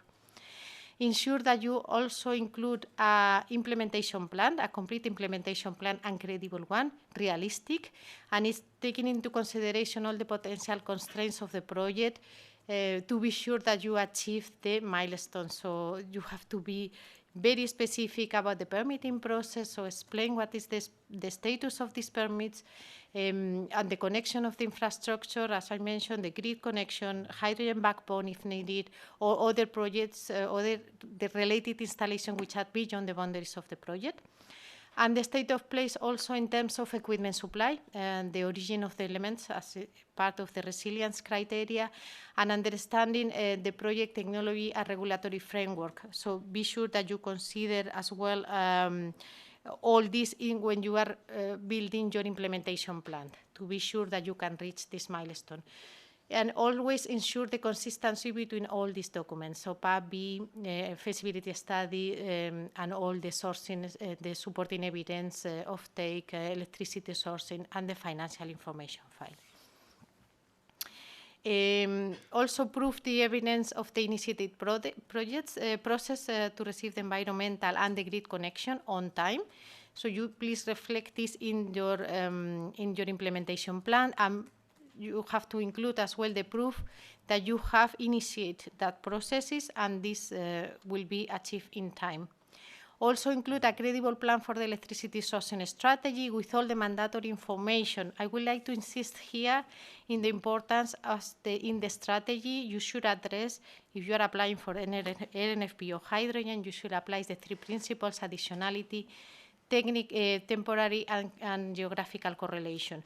Even if the conditions of your network or your grid are exempt of this, you should explain why these principles are not applying to your project in the strategy, okay? And this strategy should be always be together with a head of terms or any kind of pre-contractual document for at least 60% of the volume to be produced, RNFBO hydrogen or electrolytic carbon hydrogen, in case of the electrolytic low carbon hydrogen, to provide the justification to the compliance with the minimum 75 emission savings for this 60% of the production. This is something new compared to last year, as explained before. Again, insisting all the time that you check the consistency between all the documents to be sure that all the information is the same and there is no contradictions. The electrolyzer supporting evidence, procurement supporting evidence, should include a memorandum of understanding, letter of intent, or another type of pre-contractual signed term sheets with electrolyzer manufacturing. Very important is not the manufacturer itself, and it should cover the total amount of the capacity as stated on the bid in megawatt electric. And this document, this proof of evidence, should be not more than 1 year old at the moment of the application. And now pass the floor to Claudia for the financial maturity. Thank you very much, Lorena. I'm Claudia Vorenchuk, representing the financial engineering team at CINEA. So I will give you an overview of the requirements of the call regarding the financial maturity criterion. I hope this will help clarify some of your questions and provide guidance for preparing a strong and successful application. As already explained by my colleagues, it is expected that projects are mature and demonstrate that they can reach financial close within 2.5 years and enter into operation within 5 years after grant signature. Just as a reminder, financial close is defined as the moment when all project and financing agreements have been signed and all required conditions contained in them have been met and the final investment decision has been taken. So this goes beyond the FID and financing agreements, including contracts with off-taker, contractors, suppliers of electricity, electrolyzer, all permits required to start construction. So under this criterion, CINEA will assess the financial maturity of the project in terms of readiness to meet these targets by looking at 5 critical areas. So firstly, we look at the credibility of the business plan. Then the second, robustness of the offtake strategy. Third is the soundness and credibility of the financing plan. Fourth, understanding of the main business and financing risks. And finally, the more formal element, but extremely important as well, the fulfillment of the minimum documentation requirements. But I'll go into more details in the next slides for each of them. So the financial maturity is assessed by looking at the information that you will present across the different documents of the application. As explained already by my colleagues, first, in the application form part B, under the financial maturity section, please provide the information required there. The financial information file is the financial model bringing together all your assumptions in the template provided.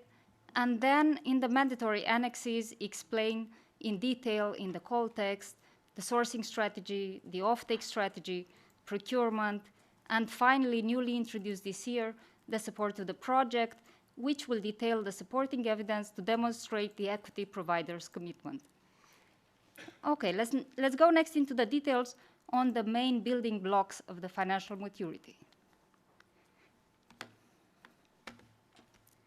The first element assessed under financial maturity is the credibility of the business plan, looking at the project scope and business model. Here, it is very important to define the boundaries of the project and scope of your investment, presenting the value chain setup. It's important to understand if the hydrogen will be sold externally to a third party or consumed internally in an integrated project. As a reminder, an integrated project is one in which the off-taker of the hydrogen is the same legal entity as the beneficiary of the auction, so the applicant. In this case, you will need to describe the additional investments in the new installations. Or in other cases, you might have renewable electricity plants providing power for production of hydrogen, including in the scope of the project as well. So as you see here, you should have a well-described value chain with a clear proposed project business model and value proposition.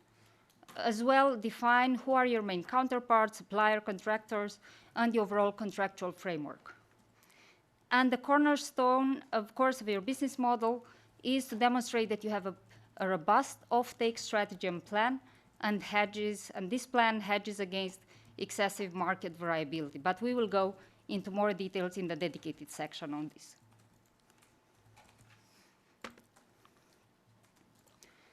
Okay, moving forward, make sure that your financial assumptions are well explained, justified, and consistent with the support documentation provided. First, fill in the financial information file, as explained in the guidance. We prepare for you a tutorial with more details, and this is available online on CINEA YouTube channel.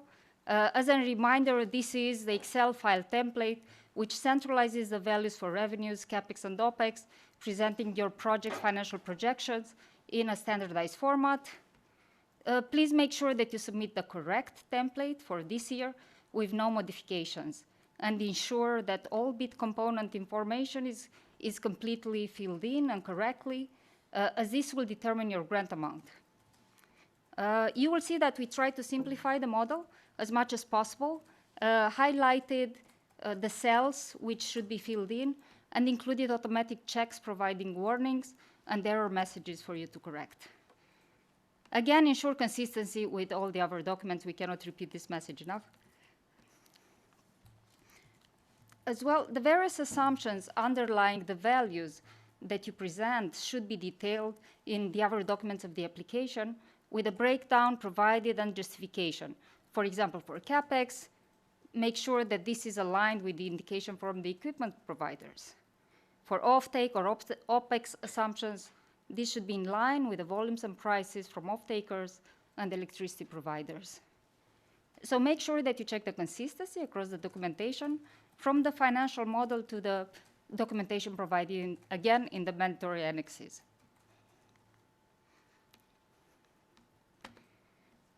Okay, second point, let's go into more details in what is probably the most critical aspect of your project, the offtake for hydrogen. This information will be presented in various documents of the application as follows.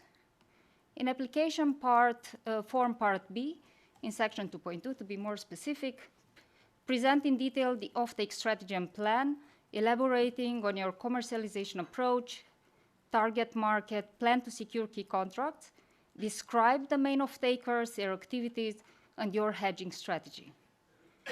A highlight for integrated projects, in the commercialization plan, please also describe the state of play for the offtake of the derivative product as well. In addition, provide the supporting evidence as required in the call text Annex 2 to demonstrate that you have taken the pre-contractual steps towards securing the offtake. And this should cover a minimum of 60% of the total hydrogen production volume, including both RFNBO and or low carbon, depending on your topic. As a reminder, it's only at financial close that you are expected to provide the final contract signed. Okay, while at the application stage, the pre-contractual head of terms are expected. But make sure that you include all the mandatory elements listed in the call text, such as volumes, price structure, price range, duration, method of delivery. And again, for integrated projects, we'd like to highlight that the applicants can present a letter signed by the director or senior executive covering the 60% of the total volumes, specifying, of course, that this is reserved for self-consumption.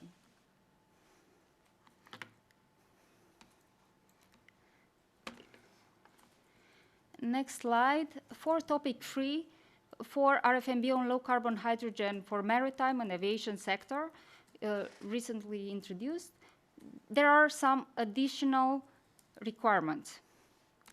As a minimum of 60% of the expected total volume needs to be supplied to off-takers which are either in the maritime or in the aviation sector, with the remainder which can be sold to any off-taker or self-consumed or stored. So for the integrated projects, which have an installation using the hydrogen for further production of a derivative product, such as ammonia, methanol, sustainable aviation fuel, you will have to present also, so in addition to the letter signed by the director for self-consumption, also a head of terms with off-takers for the derivative product. So as a reminder, as explained by my colleagues, you will see here on the slide that you will need to demonstrate that the off-takers can be considered as part of the sector maritime or aviation, using directly the hydrogen produced or the derivatives.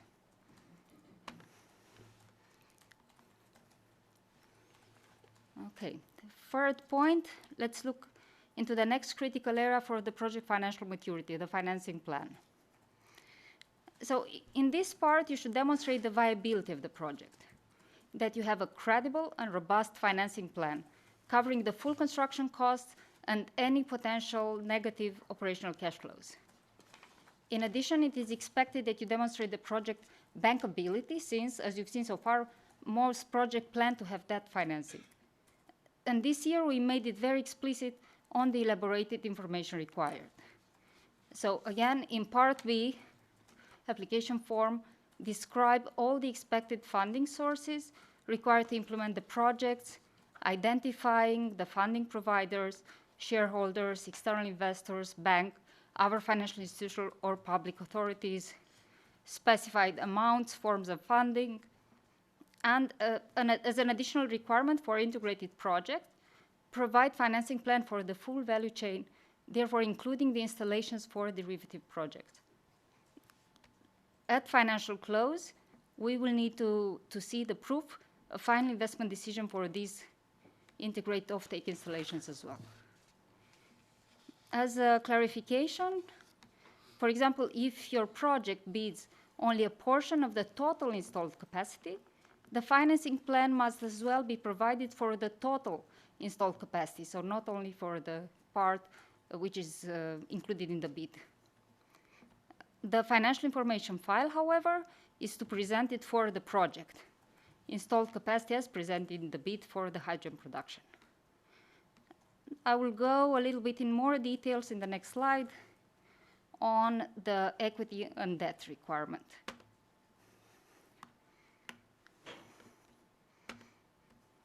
Okay.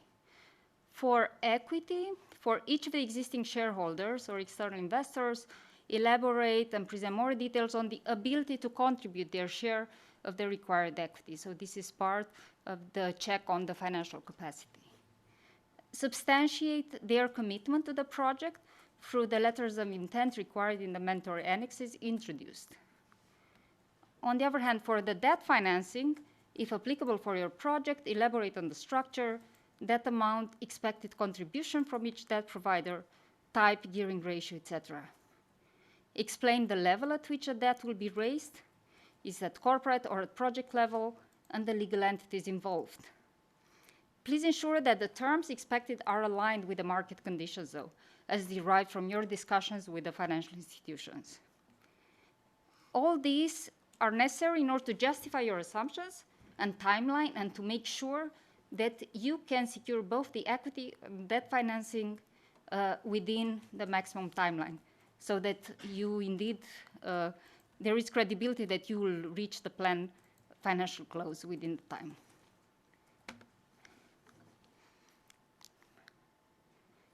Okay, moving to the fourth key part of the financial maturity regarding the risk assessment and mitigation. Okay, to put into context, on the one hand, projects are expected to be mature. On the other hand, you might have a higher level of complexity due to size or business model, or might be dependency on some critical infrastructure, while the timeline to reach financial close and entry into operation is relatively limited. Therefore, it is critical that you demonstrate a solid understanding of the business and financing risks and present a credible mitigation strategy. For example, explain what is your fallback plan in case the revenues or prices are lower than expected or costs are higher than estimated. Another critical aspect relates to the dependencies on key investments, energy infrastructure, or installations outside the project boundaries.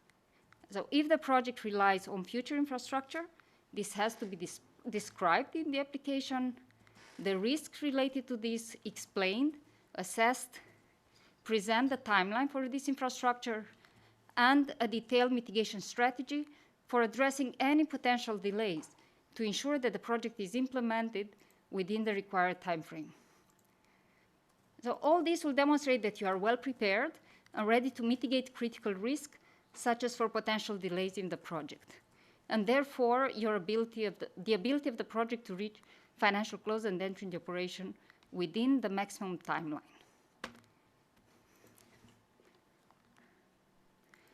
As a last building block for demonstrating the financial maturity and reminder of the importance of presenting all the required information and mandatory annexes, but without going into the details, as these were covered before, I would like only to highlight the last point on the slide on the requirements regarding the support to the project from equity providers.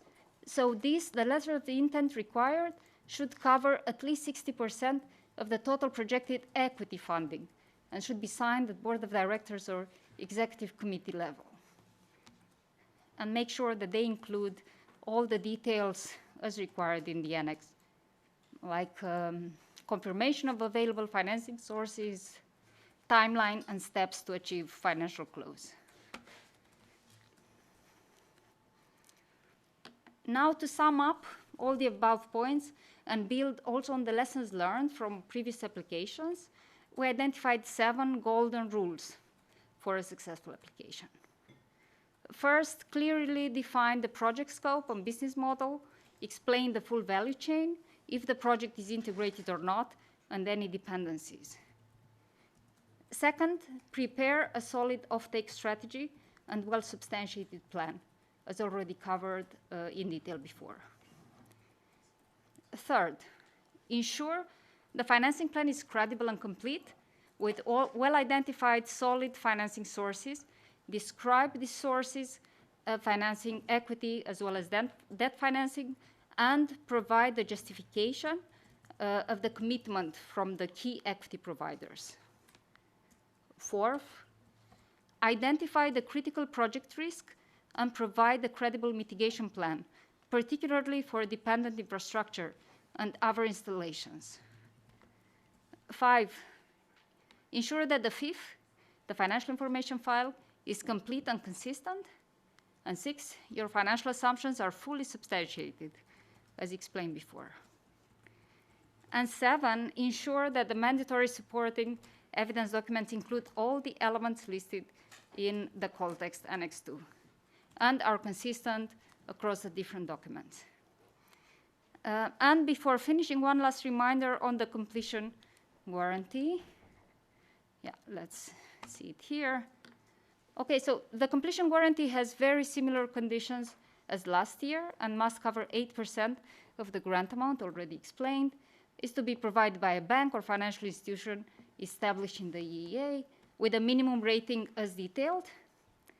At the application stage, you will need to present the letter of intent, use strictly the template provided without changing the text and including all the information required. If the project is selected, you will need to provide the completion warranty within 2 months. Together with this, we will also request the proof of signatures delegation power. Okay, with this, I end my presentation. I hope this was clear. We will try otherwise to answer the question that you have later or through the dedicated help desk. Back to you, Lorena. Thank you, Claudia. Now we go through the last criteria under quality, which is operational maturity. In the operational maturity, the expert will assess that the project, the applicant has the role, competence, and experience needed to implement the project, meaning by human resources, technical resources, and any other resources that might be needed for the project implementation during the project lifetime. The applicant should submit the project organization diagram in the application form Part B. In that diagram, you should specify all the different stakeholders that will participate in your project, as you can see here. So lenders, insurance off-takers, local supplies, European Commission, so all the actors that will be involved in the project. Please mention it here in the Part B. And in addition to that, the project should prove if it's a multi-beneficiary, so the project is not only by one applicant, but by a consortium. It should be a brief description or a brief presentation of the different parties in the consortium, so the applicants, including affiliated entities, if they will be involved in the action, outlining areas of overall and project-specific expertise, technical or financial in type of expertise needed for the project implementation, the number of projects, funding year, and geographical locations of the different actors involved on the project, and the relations between the participants within the project framework. In addition to that, for projects which are multi-beneficiary, the applicant should explain very clear what are the consortium different roles and the project teams. The information should be included in the participant information annex. It should be explained very clear what is the role of each participant in the project, the experience, the competence and the experience of the applicants and the different project teams, including operational resources, human, technical, and any other critical experience and expertise that should be as well explained in detail in the participant information, the governance structure of the consortium implementing the project, and the contractual and legal relationship between the different participants of the project. The operational maturity will be assessed for the projects to demonstrate that they have the know-how and the qualifications and the enough resources to successfully implement the project and to contribute to their share by the different parties, including to have sufficient experience in comparable projects in size and in nature. To ensure this, please provide the general profiles, qualifications, and experience of the staff that they will have a responsible managing position within the project during the development and during the implementation. The description of the consortium participants to prove that they have the experience required for the implementation. Also the project organization chart with the different parties, and in the participant information file, please include as well the CVs and the previous project experience, if any, following the available template in the portal. In addition to this, in the Part B, there is several declarations. Please do not forget to fulfill these declarations. It's very important. You will see that some of them are specifically applied to the auction call. So please go through it. They are at the end of the application form Part B about the accumulation rule, special conditions, combination of fundings. There is a new declaration about the resilience criteria, the cybersecurity, and the do not significant harm. Please do not forget to fulfill these declarations. It's very important. And now I pass the floor to our colleague Rowan, who will explain you more in detail the do not significant harm principle. Good afternoon, everyone. Rowan Steele from the Innovation Fund team in DG CLIMA. So the do no significant harm application in the Innovation Fund calls is new from 2025. A common misconception about the application of do no significant harm is that projects have to comply with regulations such as the EU taxonomy application of do no significant harm or the application of the principle like in other instruments. It's really important to understand that all that projects have to do to be seen as compliant with do no significant harm in the Innovation Fund is to comply with the technical screening criteria relevant for their economic activity. And for this call, for the hydrogen call, it's simple. The economic activity is manufacture of hydrogen. So more broadly, there's 6 environmental objectives, but not all of these will apply to projects producing hydrogen.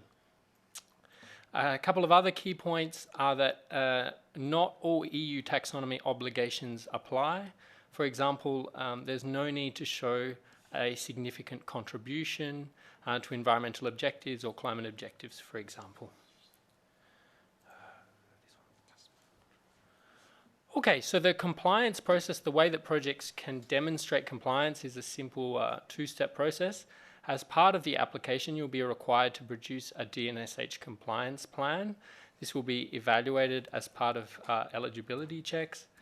And then if there are additional monitoring or verification requirements that are deemed necessary, these will be added or may be added as part of the grant agreement preparation phase. Then the project will be required to produce a DNSH compliance report demonstrating compliance with the relevant technical screening criteria throughout the project lifetime, and that's at the end of operation. So, in terms of preparing the DNSH compliance plan for the application, step one, you need to select the relevant economic activities. For all projects under the hydrogen auction, only the manufacture of hydrogen economic activity is deemed relevant. Step two is to find the technical screening criteria for those activities, and I'll show them on the next slide. And finally, to prepare the compliance plan. So we'll go through. So then technical screening criteria are listed here.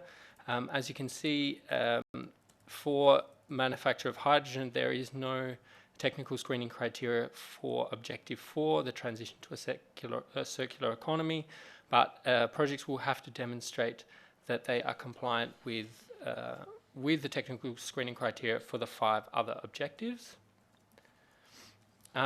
And just a clarification that as part of the simplification omnibus, there is a simplification of Appendix C, which relates to pollution and the pollution prevention and control environmental objective, which will come into force on the 1st of January 2026. And so because this simplification will make it much simpler for projects to show alignment with DNSH, the relevant technical screening criteria will be those at the call closing, so these new simplified objectives. And some further guidance on what the content of your response in application form Part B should look like. Specifically, where quantitative limits exist, we're looking for projects to demonstrate that they can comply with these quantitative limits. So, for example, the direct greenhouse gas emissions limits as part of the climate change mitigation criteria, the chemical restrictions which are part of Appendix C for pollution prevention and control, and the best available techniques emissions limits as part of pollution prevention and control as well. A lot of the other requirements, technical screening criteria, I should say, are things which generally projects will show compliance with in line with permitting timeframes. So, for example, production of environmental impact assessments and the like. Some examples of these are Appendix A, B, and D. And here we're not looking for the project to have already demonstrated compliance with these requirements. We're simply looking for them to have explained that they've considered these requirements in the time frames and planning of their resources for future compliance. More information on compliance with DNSH can be found in Annex 4 of the core documents. That's all.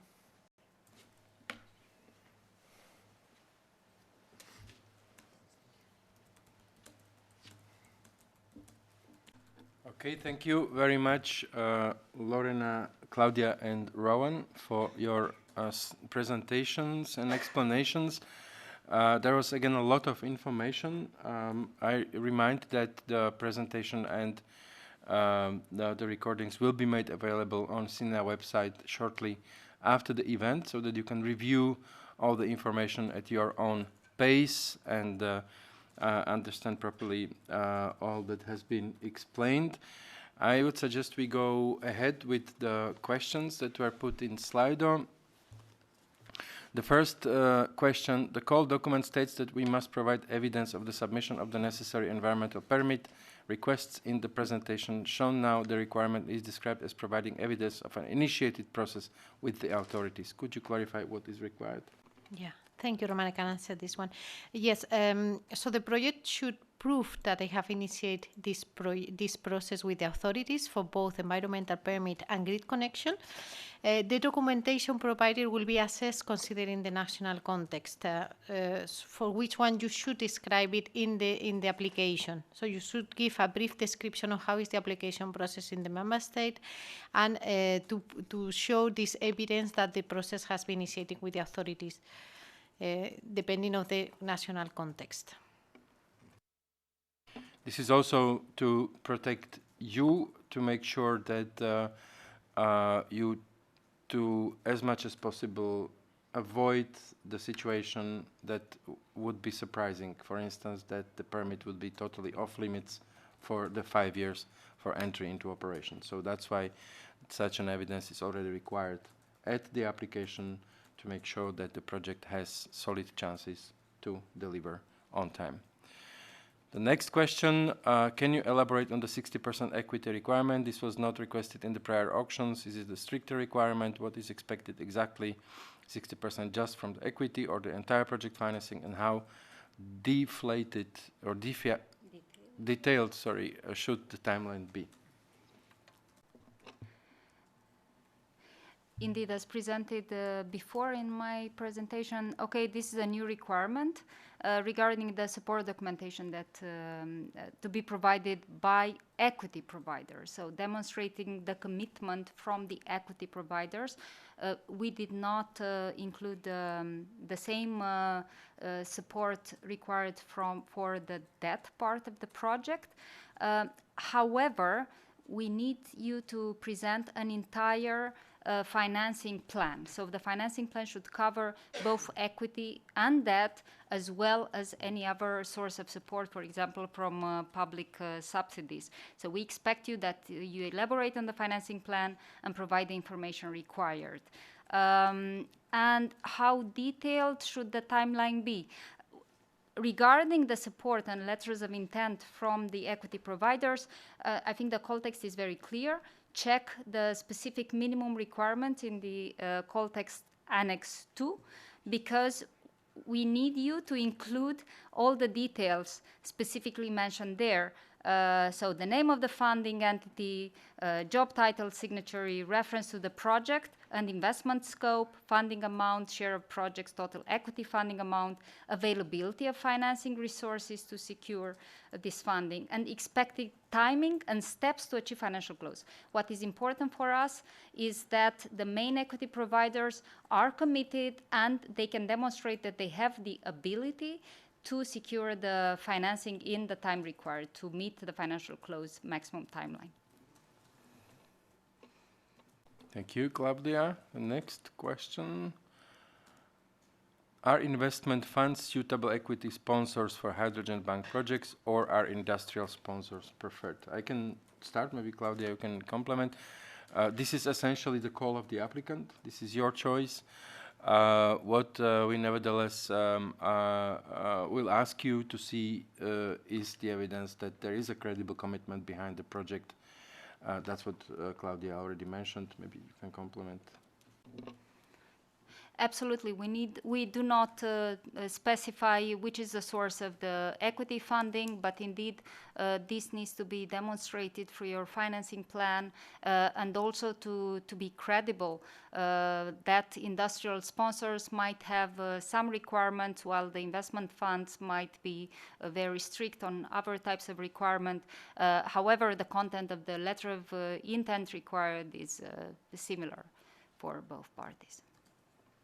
And one reminder, please make sure that you fulfill, you and any of your partners in the project, the requirements of the call as regards the exclusion criteria. This is important because in any case, even during the evaluation, but then more thoroughly during the grant agreement preparation, we are required to do a proper due diligence, so that may also expand to potential investment funds. We are obviously asked to prevent signing grant agreements with entities that may be questionable, just to make sure that there is a full credibility behind the project and clear financing structure. Next slide, please. Next question. For integrated project, is this the correct understanding? In all application forms and supporting documents except the fifth, the whole project, including derivatives production, should be described, while the fifth shall only contain costs related to hydrogen production. Indeed, I think I covered this quite detailed in the presentation, but indeed the application form and supporting documents are required for the entire scope of the project, so including the derivative production part, while in the fifth we want that you focus on the hydrogen production, so that because the FIF is more adapted to the pure bidded volumes and the hydrogen production. Obviously, consider the topic to which you apply, because there are specific requirements there. For example, for the aviation maritime topic, you will be requested to provide some additional documentation. Thank you, Claudia. Next question. If the project SPV has not yet been established at the time of bid submission, can the parent company submit the bid for the auction? If yes, can the SPV be incorporated before the grant agreement phase and then become the beneficiary and sign the grant agreement? The answer is yes. Nevertheless, please bear in mind that during the grant agreement preparation, we are required by the financial regulation to undergo the financial viability check. So in that case, if this is a completely newly established SPV with no assets, no funding, without any financial capacity to implement the project, we may not be in position to sign such grant agreement. So we would make recourse to the parent company to remain as a coordinator to make sure there is sufficient financial backing for the project. Next question. With regard to the evidence of, I think we have already answered that one. So I suggest we move to the next question.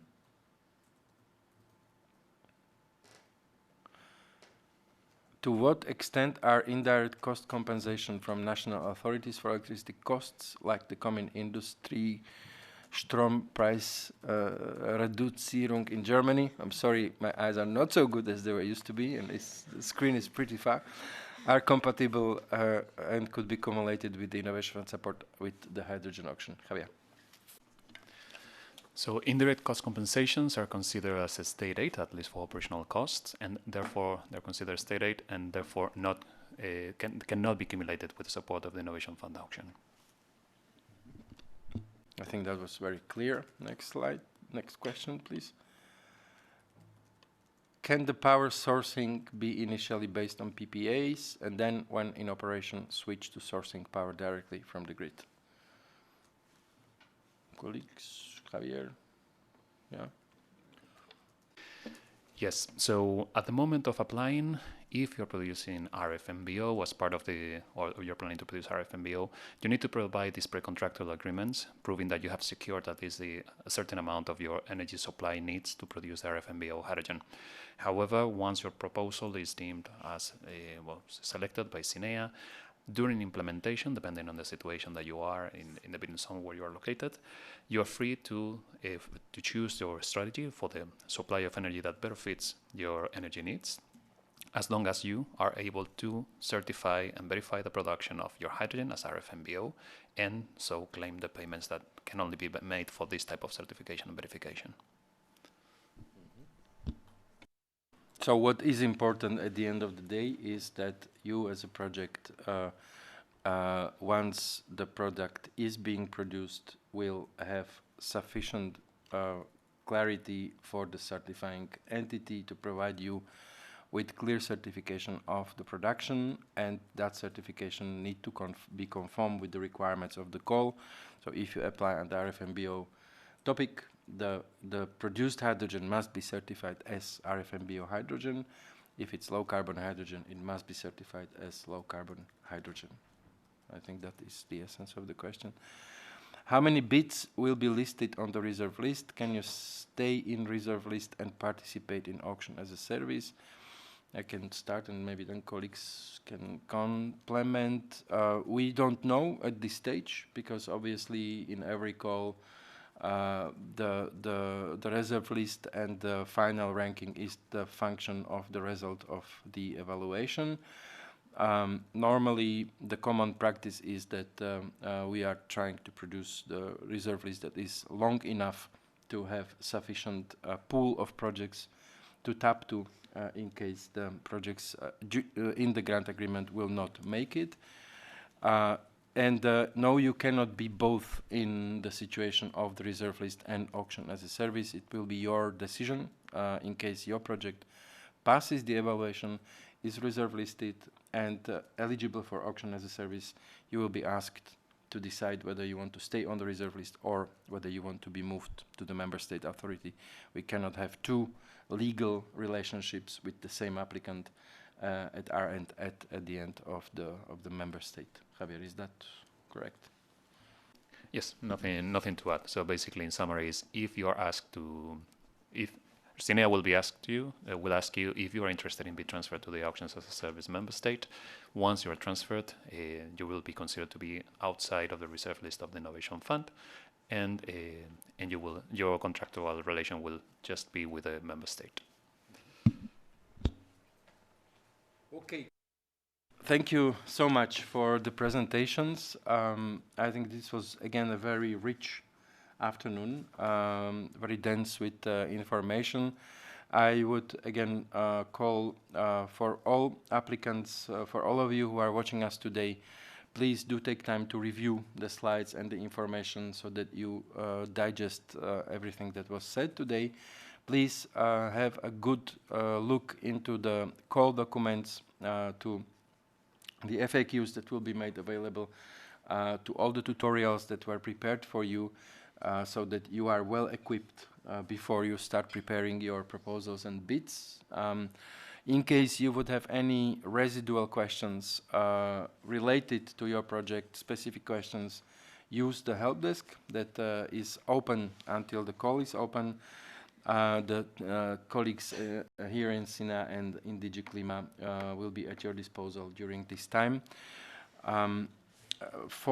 Before I close, I think we have a couple of other messages to pass. There will be a survey on Slido soon, so it's already now, I'm told. So please help us evaluate the info day. It is important information for us. We are always trying to improve these info sessions for you. So please provide your feedback. Thank you very much. The next events that are planned next week, we will have a similar info day related to the net zero technologies call. So this is a lump sum grant call that was also published on the 4th of December. So this will happen on the 16th of December. And then we are already preparing the CleanTech conference that will be in Brussels on the 19th of May 2026. One thing that is missing here and that may be interesting for you, we at the moment I think we have booked 24 national info days. So in January and February there will be a tour for the team here across Europe.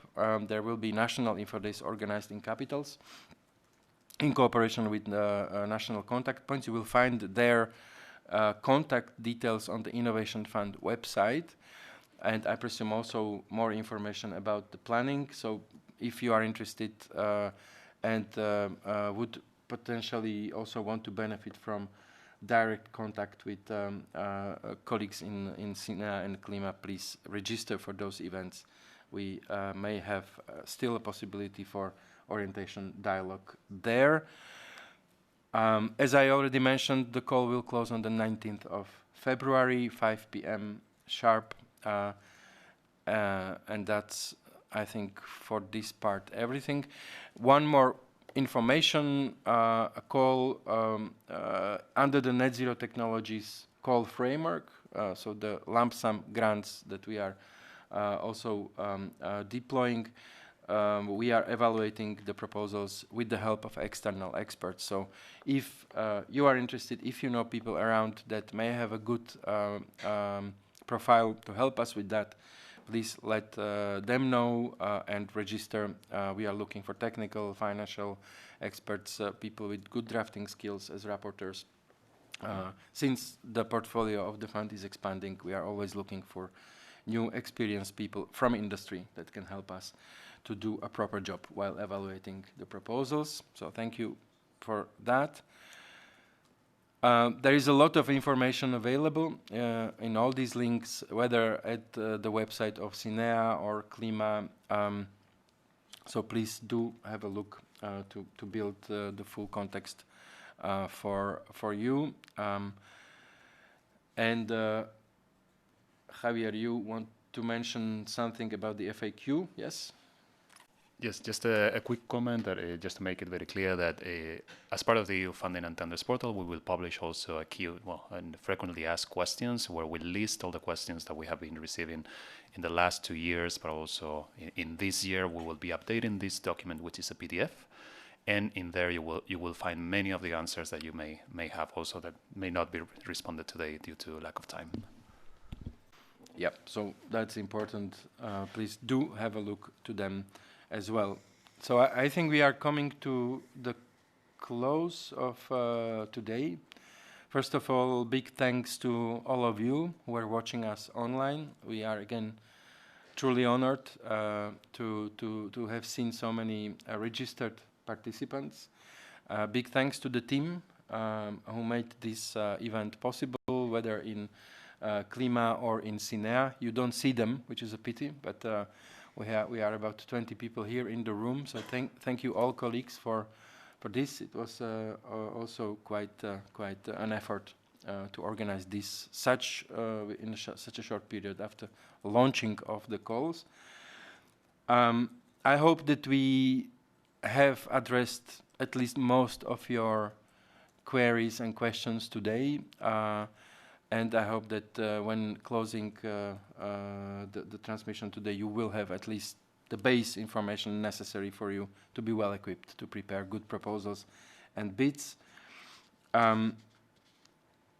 So thank you again for being with us. Thank you for your attention. I wish you, I hope also on behalf of all the colleagues here in the room, productive weeks ahead in preparing of your bids. I wish you peaceful Christmas time, and hope to see many of your projects coming in January and February, and definitely before 19th of February. And I hope to see you later. Thank you very much again, and bye-bye.